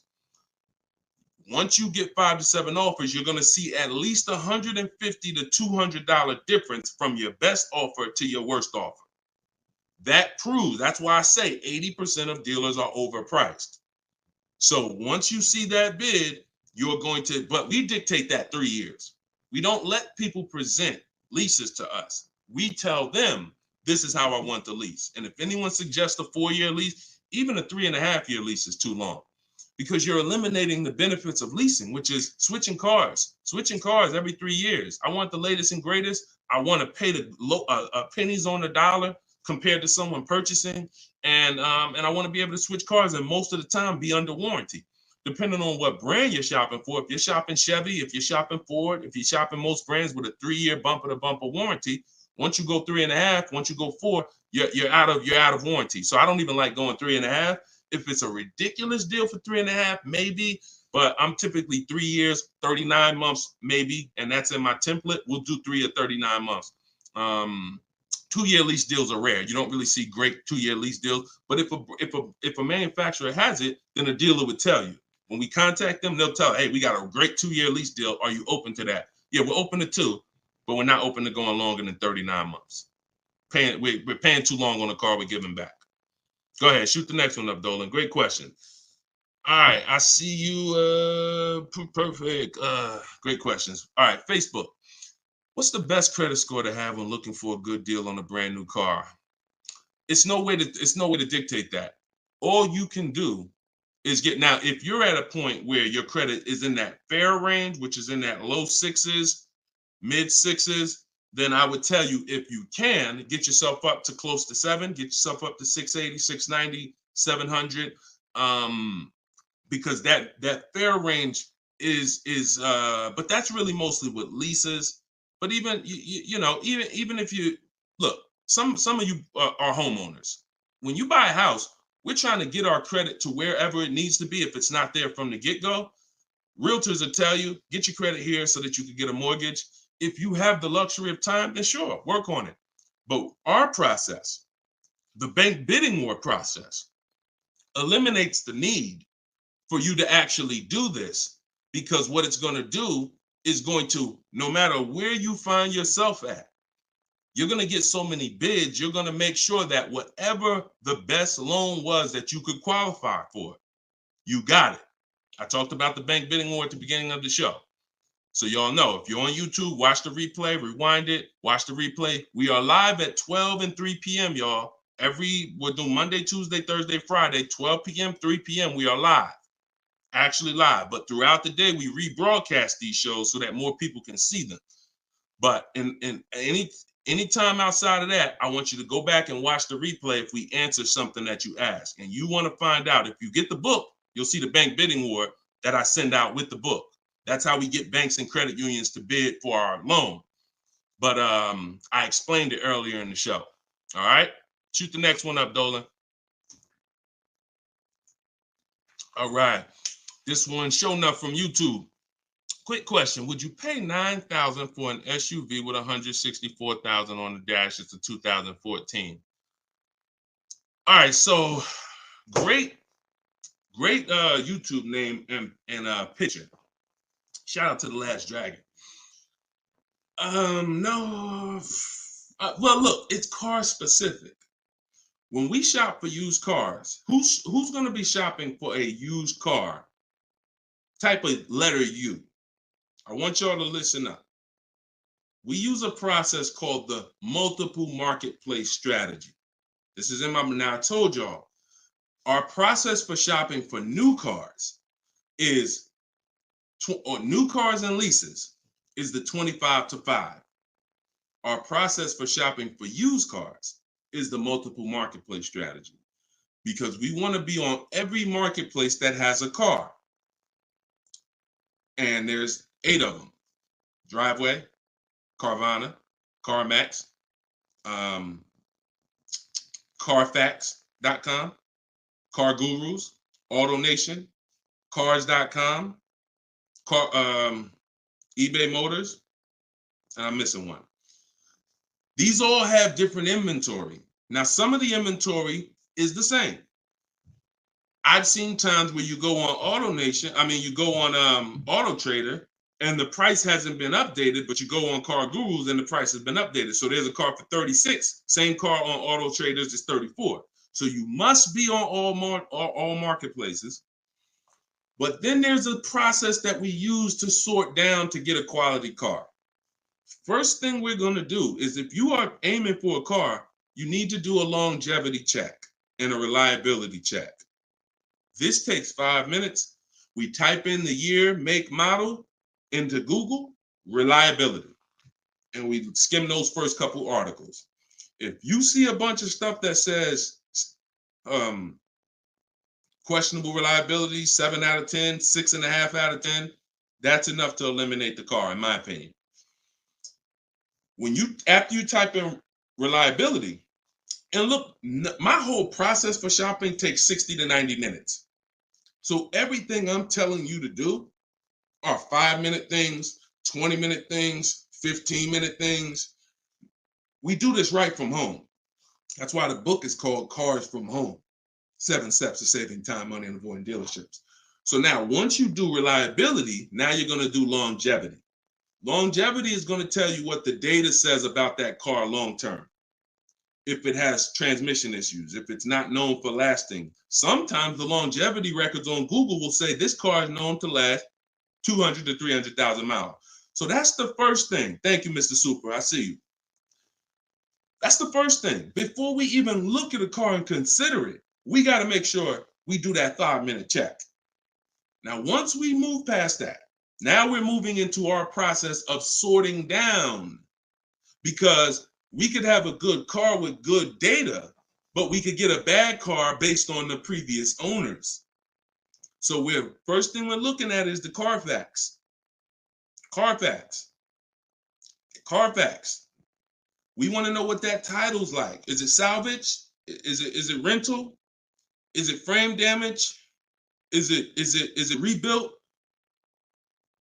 Eliminating those. Now we're moving on to service records. This is the biggest indicator, in my opinion, on if a car was taken care of.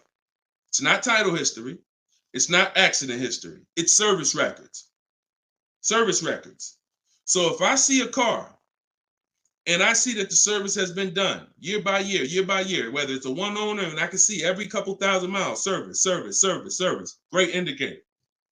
Great indicator. Opposite is also true.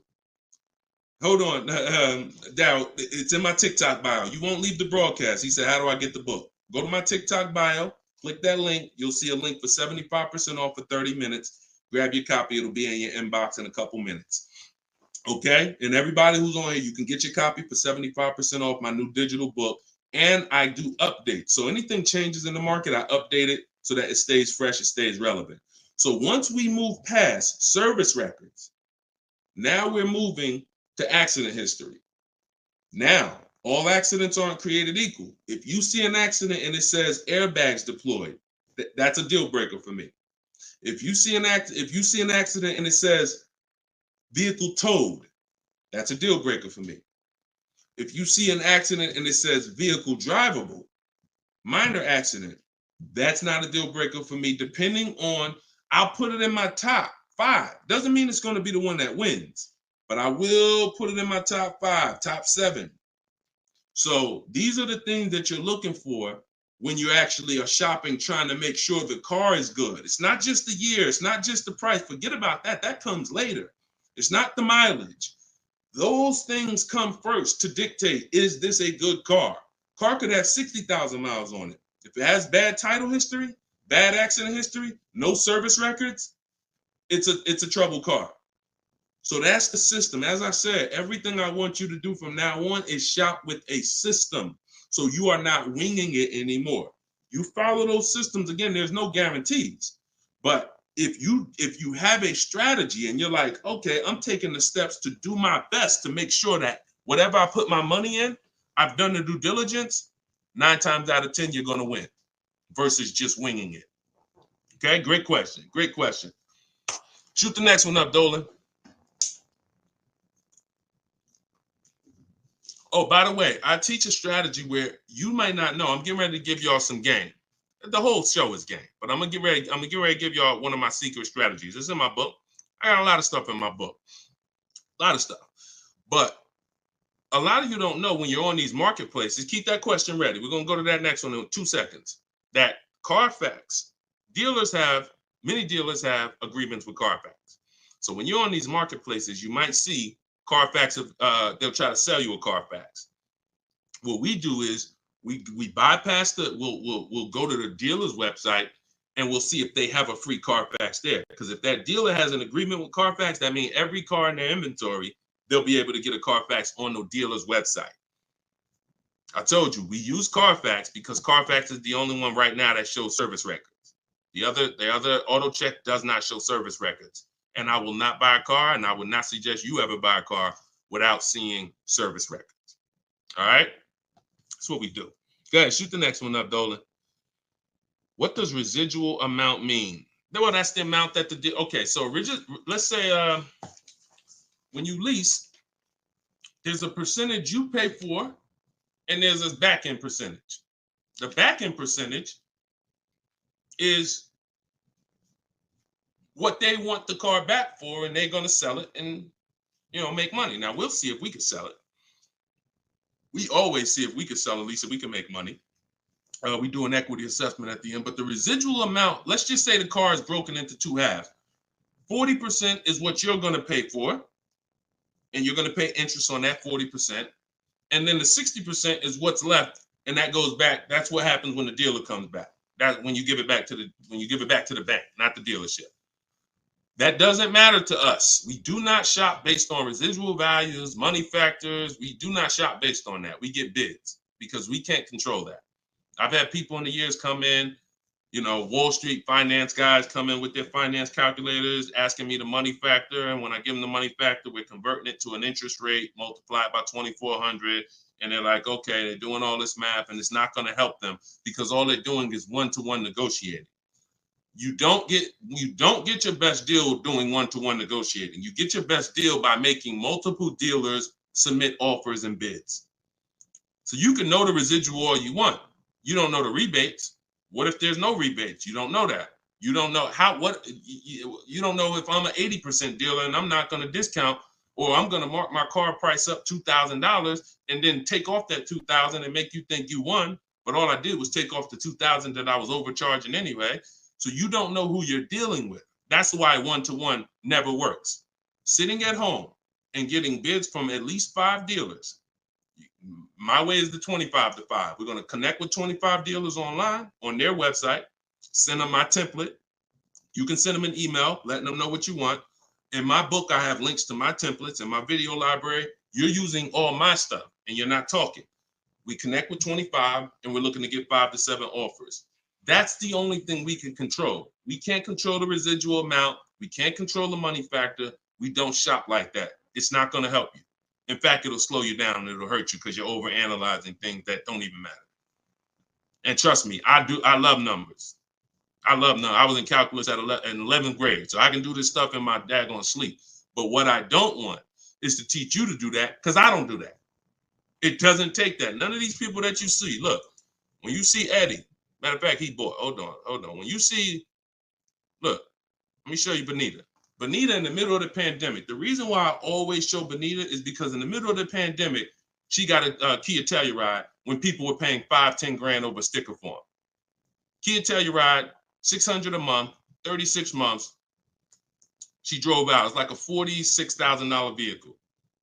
People were paying $800 a month. Some of you may know somebody who's leasing a Kia Telluride that they got during the pandemic.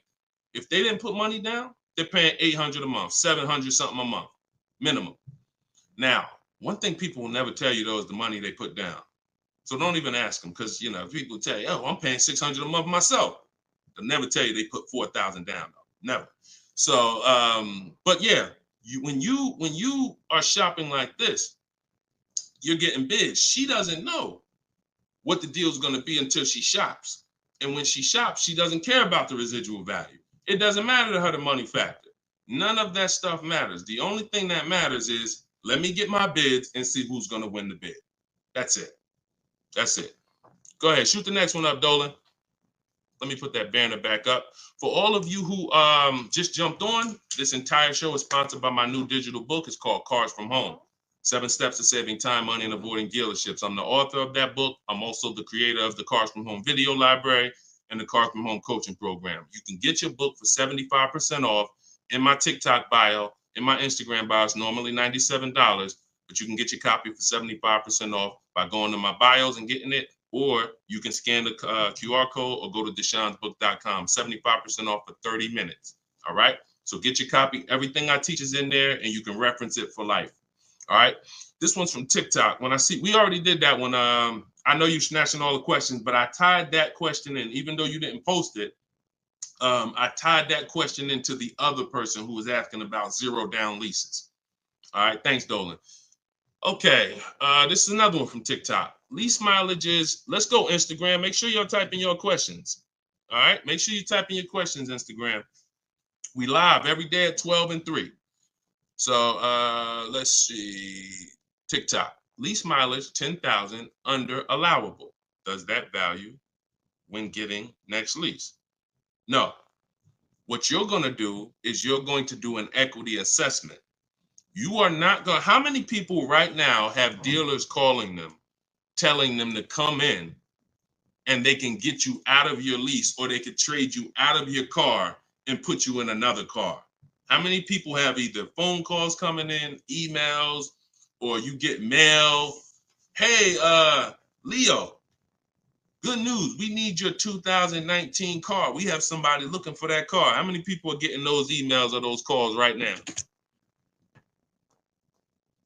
When you get those emails, look, all of them, look, look, I do every day, Matthew said. Look, so when you get those calls, what they're doing is we have automatic algorithms, like automatic technology that generates these lists for us.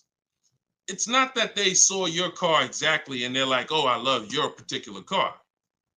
So what you got to know is, what's the goal? The goal is to get you to come in and get you to have them be your first offer on your vehicle. Now, we never want a dealer to be our first offer. Hold on, Tiffany. We never want a dealer to be our first offer. We want the dealer to be our last offer all the time when it comes to our car that we're replacing. So you're going to do something, Wanda, called an equity assessment. You're going to call the bank. You're going to ask the bank 2 questions if you're leasing. 1 question if you own. What's my payoff? That's the question everyone asks. If you're leasing, you're going to ask the second question. Do I have a third-party restriction? If they say no, then you need to write that down. If they say yes, you need to account for this. Once you hang up that phone call, you're going to do this equity assessment, which is going on the 6 websites I mentioned earlier: CarMax, Driveway, Carvana, Kelly's Blue Book Instant Cash Offer, AutoNation, Sell My Car, and Car Guru, Sell My Car. Every one of those sites, if they ask you, if you have a loan, if you are leasing, when they ask you, is the car owned, finance, leased, you're going to put owned. Don't put lease, because it triggers something in their website. They don't know how to separate third-party restrictions and not. And just so you know, for those of you who think you can't sell your lease because you have a third-party restriction, you're wrong. And we sell leases with third-party restriction. A third-party restriction doesn't mean you can't sell your lease. It means you can only sell your lease to a dealership that sells the same brand. So if I have a Nissan lease, I can only sell my lease directly to a Nissan dealer. And I'm selling and getting what? What's the best? What do we do? Bids. I'm not every Nissan deal is not the same. So for those of you who had third-party restrictions, I saw a lot of people, oh, I had to buy my car and resell. We don't do that. If you have equity, $3,000, $4,000, $5,000 in equity in your lease, you are now going to sell that car to a local dealership, and we're going to get bids. I have a script in my book for talking to used car managers and getting bids from local used car managers. Now, if you don't have a third-party restriction, it's even easier.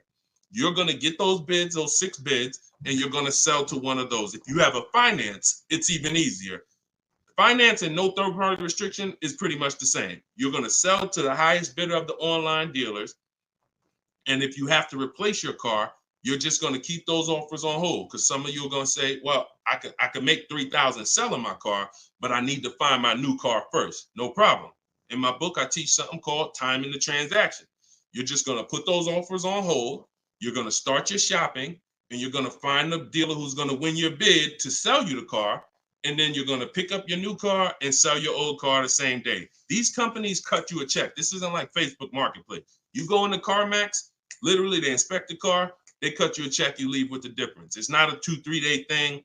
This isn't like, oh, I need to. No, this is very simple to do. And that's the equity assessment process. We get bids on everything.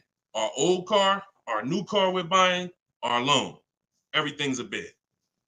All right, everybody clear on that? If you're getting value out of the show so far, I want you to type $signs. If you're getting value out of the show so far, type $signs in the comments. I want to make sure that we're getting value out of what we're talking about. And then we're going to go to Tiffany's question. All right, I see you, Brandon.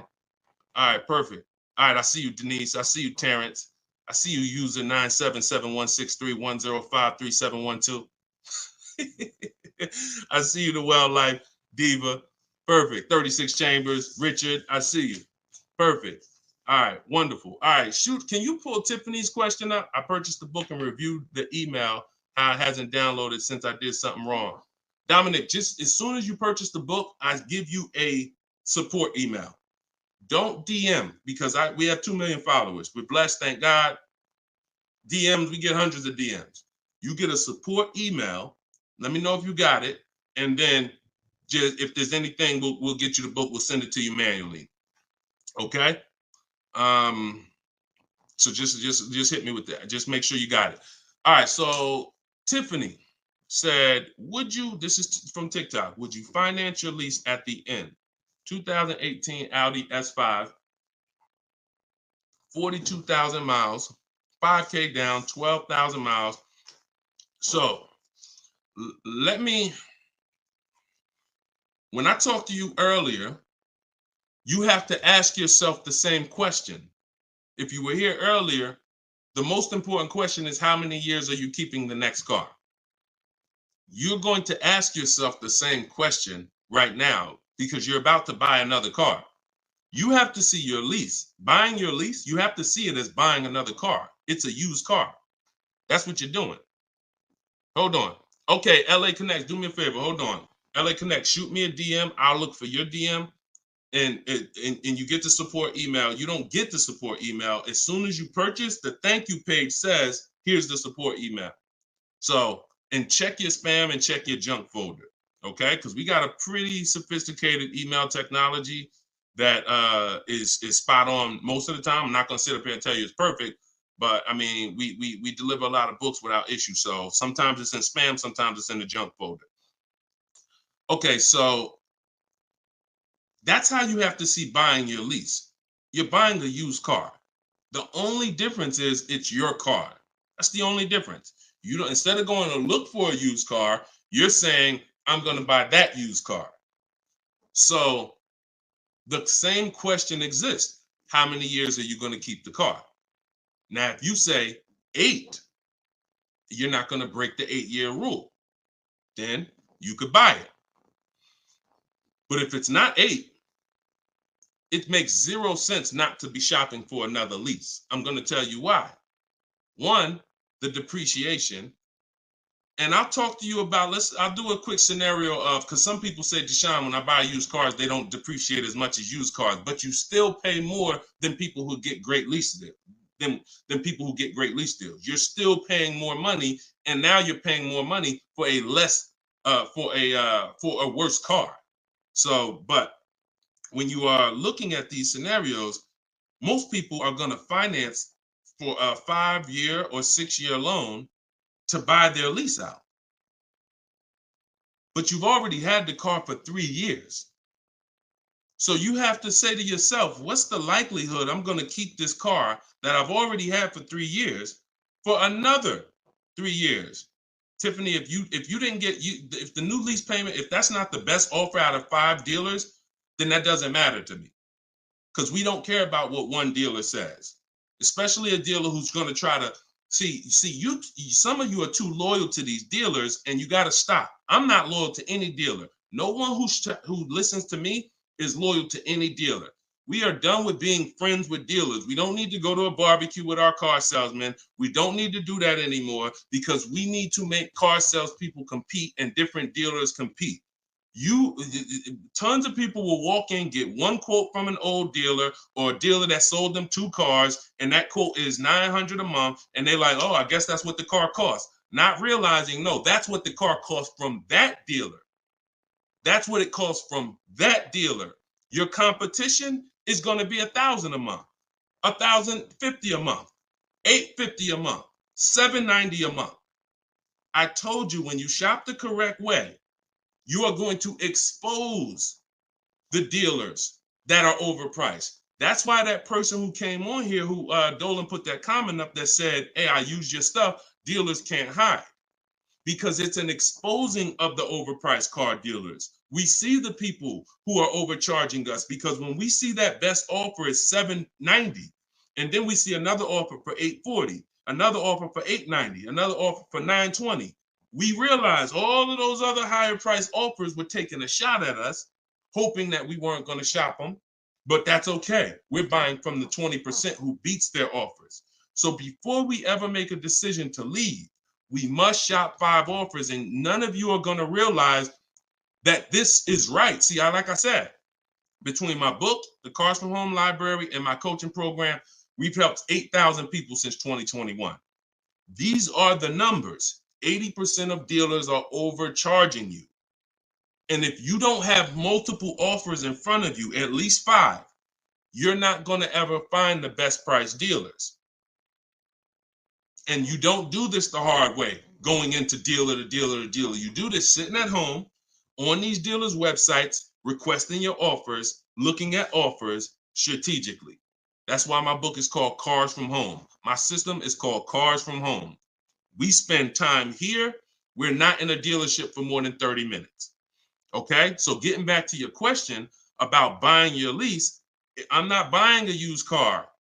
I'm not switching my strategy. The philosophy of going from a lease to a purchase is a total strategy shift.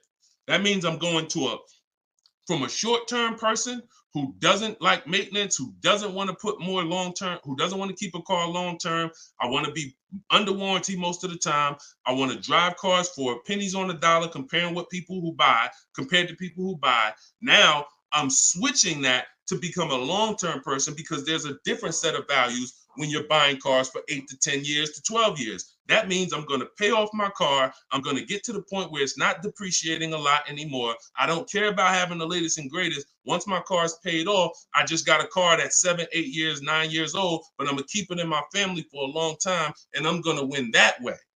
I'm going to win by having that car 10 years. The longer I keep it, the less I paid for it. If I keep a car 15 years, the less I paid for it. I keep it 12 years, the less I paid for it. So it's 2 sides of the spectrum. That's why when you buy your lease, you're going from one mindset to an entirely different mindset of buying a used car. So the best thing to do is just learn how to shop the way I'm teaching you to shop, so that you can get great lease deals. They are out here. I showed you Bonita. Bonita got a great lease deal middle of the pandemic. Middle of the pandemic, when there was blood in the street, people coming out of car dealerships with axes in their head. That's how much they overpaid. That's how much they overcharged. They got 10,000 over sticker, 8,000 over sticker. Bonita's taking deals down. We've been doing this, but the only way you're going to get great deals is to stop shopping the way they want you to shop and start shopping the way you should shop, which is being in control, making people bid for your business. And you're going to get entirely different results. You're going to realize, dang, these dealers have been overcharging me. That's perfect. That's perfect. All right, go ahead, Dolan. Shoot the next one up. We got a couple more minutes. Try to get through as many as possible. All right, this one's from Instagram. I'm reaching out to dealers. Point. I'm ready to compare price. I don't know what to say. You don't talk. If you're doing it my way, you should be on their email. Now, if you're doing it the manual way, which I'm not even going to teach anymore. I used to say on some of the older broadcasts, I would say call, talk to a sales manager. But I want to do it by email. We go to a dealer's website. We use the contact tab. We tell them what we want, and then we're having conversations from there. Now, we do that. We do that with 25 dealers. We always get a separate email. These are the little things that we must do to make our in my book, in everything I teach, it's for a reason. We get a separate email. We get a Google Voice phone number because we're not talking to people. If we're talking to anybody, we're talking to sales managers. We are not talking to salespeople unless we're setting up a test drive. And even that, there's a way we do it. We want to talk to the most experienced salesperson. We want to talk to the person who has a great history, who everybody loves. We want to talk to the person because the wrong salesperson won't even have the car ready for you when you get there to test drive. New salesperson just started, he over there, thinking about how he'll just, so we got to even act for the right salesperson to set up a test drive. But we're not talking.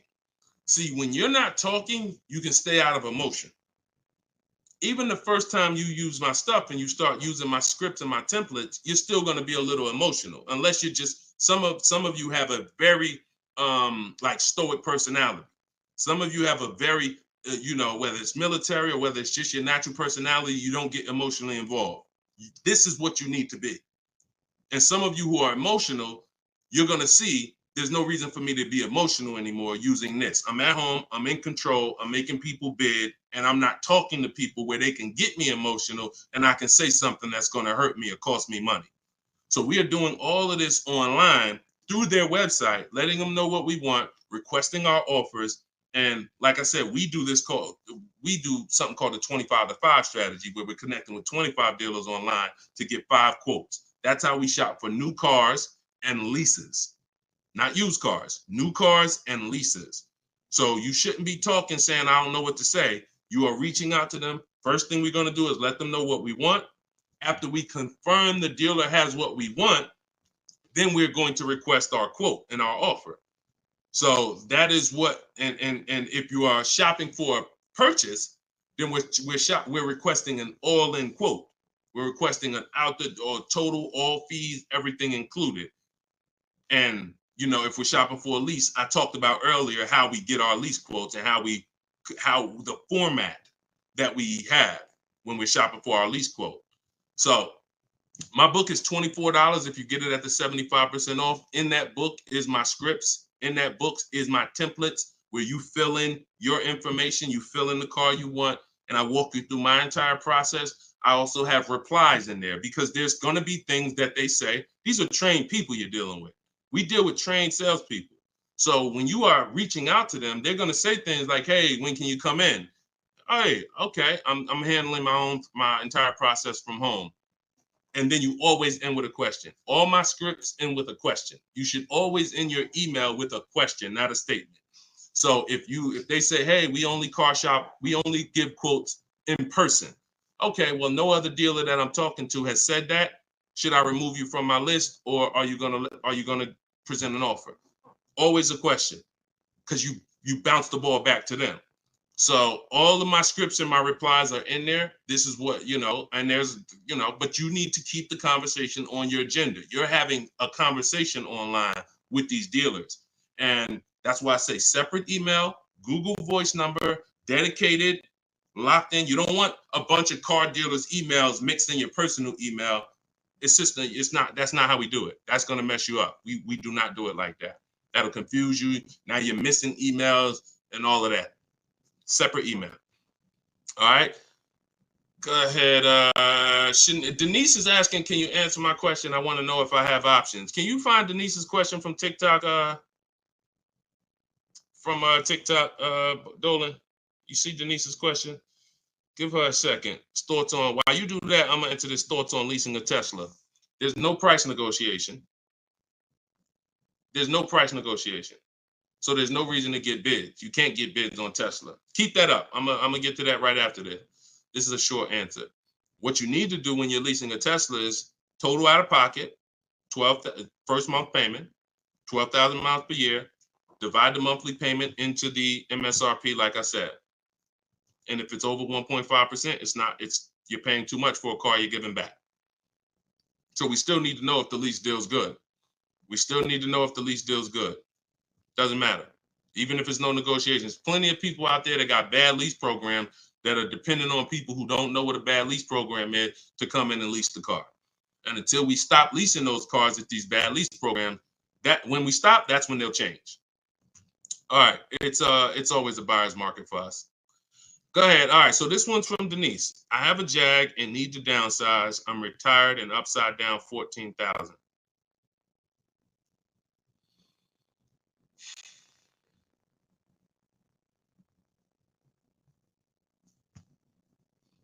See, here's the bad part about negative equity. The damage is done. I wish I was the person who could, give back. A lot of what I'm talking to y'all about is I'm shouting from the hills and warning you. It's up to you to take the warning. But in this particular case, with negative equity, the damage is done. Now, how do we get out of it? It's only two ways. I talked to you about that earlier. Now, in your particular case, now there's a third way. It involves the car. If the car is totaled or stolen and you don't recover it and you have gap insurance, then the car is. So I have to.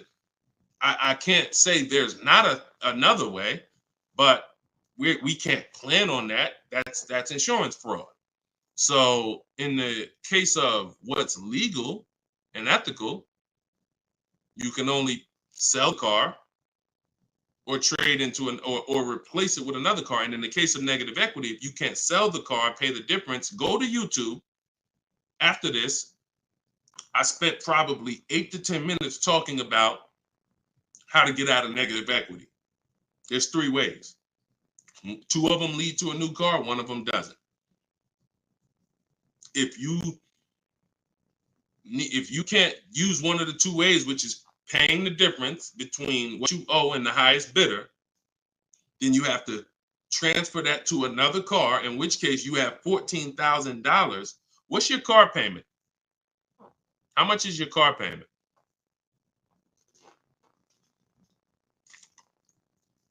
And if you need to downsize because you want a smaller car, okay, $769. If you need to downsize because what's the reason that you need to downsize? Is you need a lower payment, or you just need a smaller car?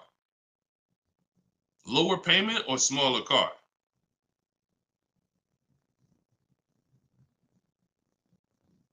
Sometimes I need to ask more questions. This is why, we go, I have 3 things I created: the Cards from Home book, and the video library, and coaching. In particular cases, I need to ask more questions before we could give a custom answer. Lower payment. So you got to look at it like this. Most people should be transferring negative equity into a lease. Now, once you actually bring 14,000 over, and your negative equity amount should always be based on you getting the offers. It shouldn't be based on what you think or what a dealer told you the car is worth. So that's one thing. Let's start there. Equity assessment, you need to rewatch the show. You need to see that segment. If you have my book, you need to follow the segment on the equity assessment to find out what your real negative equity is. That is on a 39-month lease, bringing that over, you're talking about $14,000. That right there is $358 a month. You know what you possibly could do?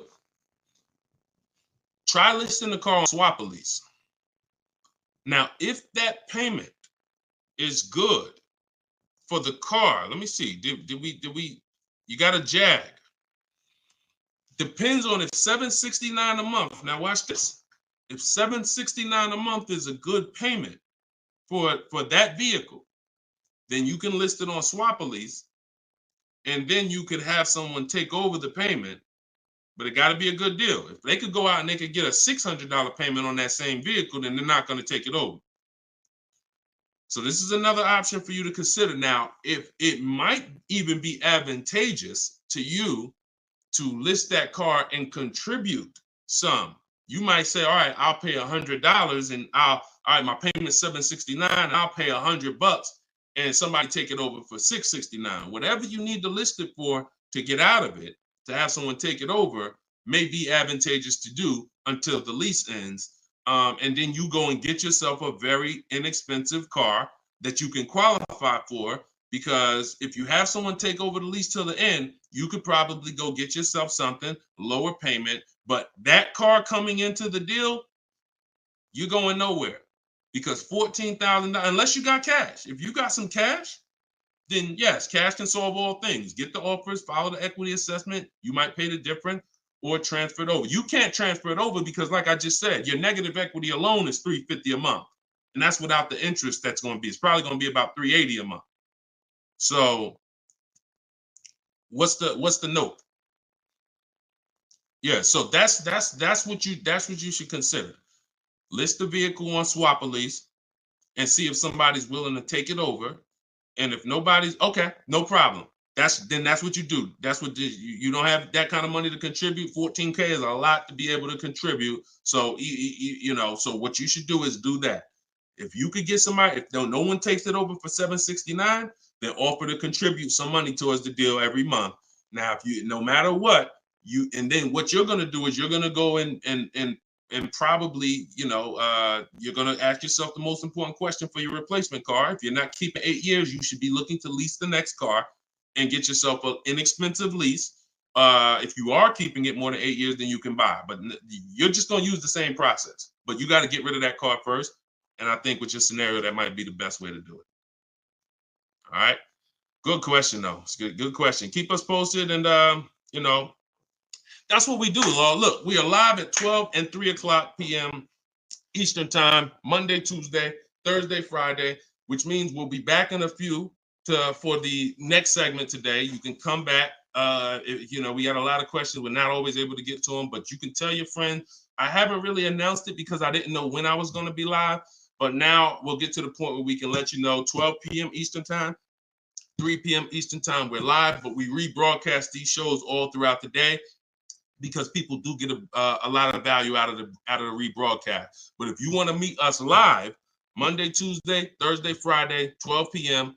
and 3 p.m. Eastern time, bring your questions. And if you didn't know, my book, Cars from Home, 7 Steps to Saving Time, Money, and Avoiding Dealerships, is 75% off for 30 minutes, part of our welcome offer. So you can get yours in my TikTok bio or in my Instagram bio, or go to deshonebook.com in the comment section on YouTube or in the comment section on Facebook.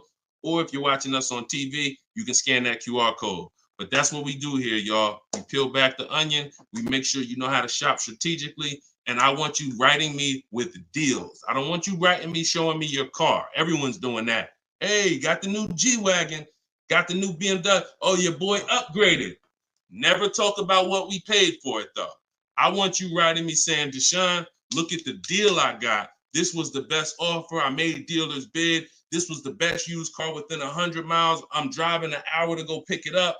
When you're driving 45 minutes, an hour to go get your deal, that's when you really know you won. It's not always going to be that way. Sometimes local dealers will win the bid, but sometimes you're driving 45 minutes and you're driving 45 minutes because he's saving you $3,000.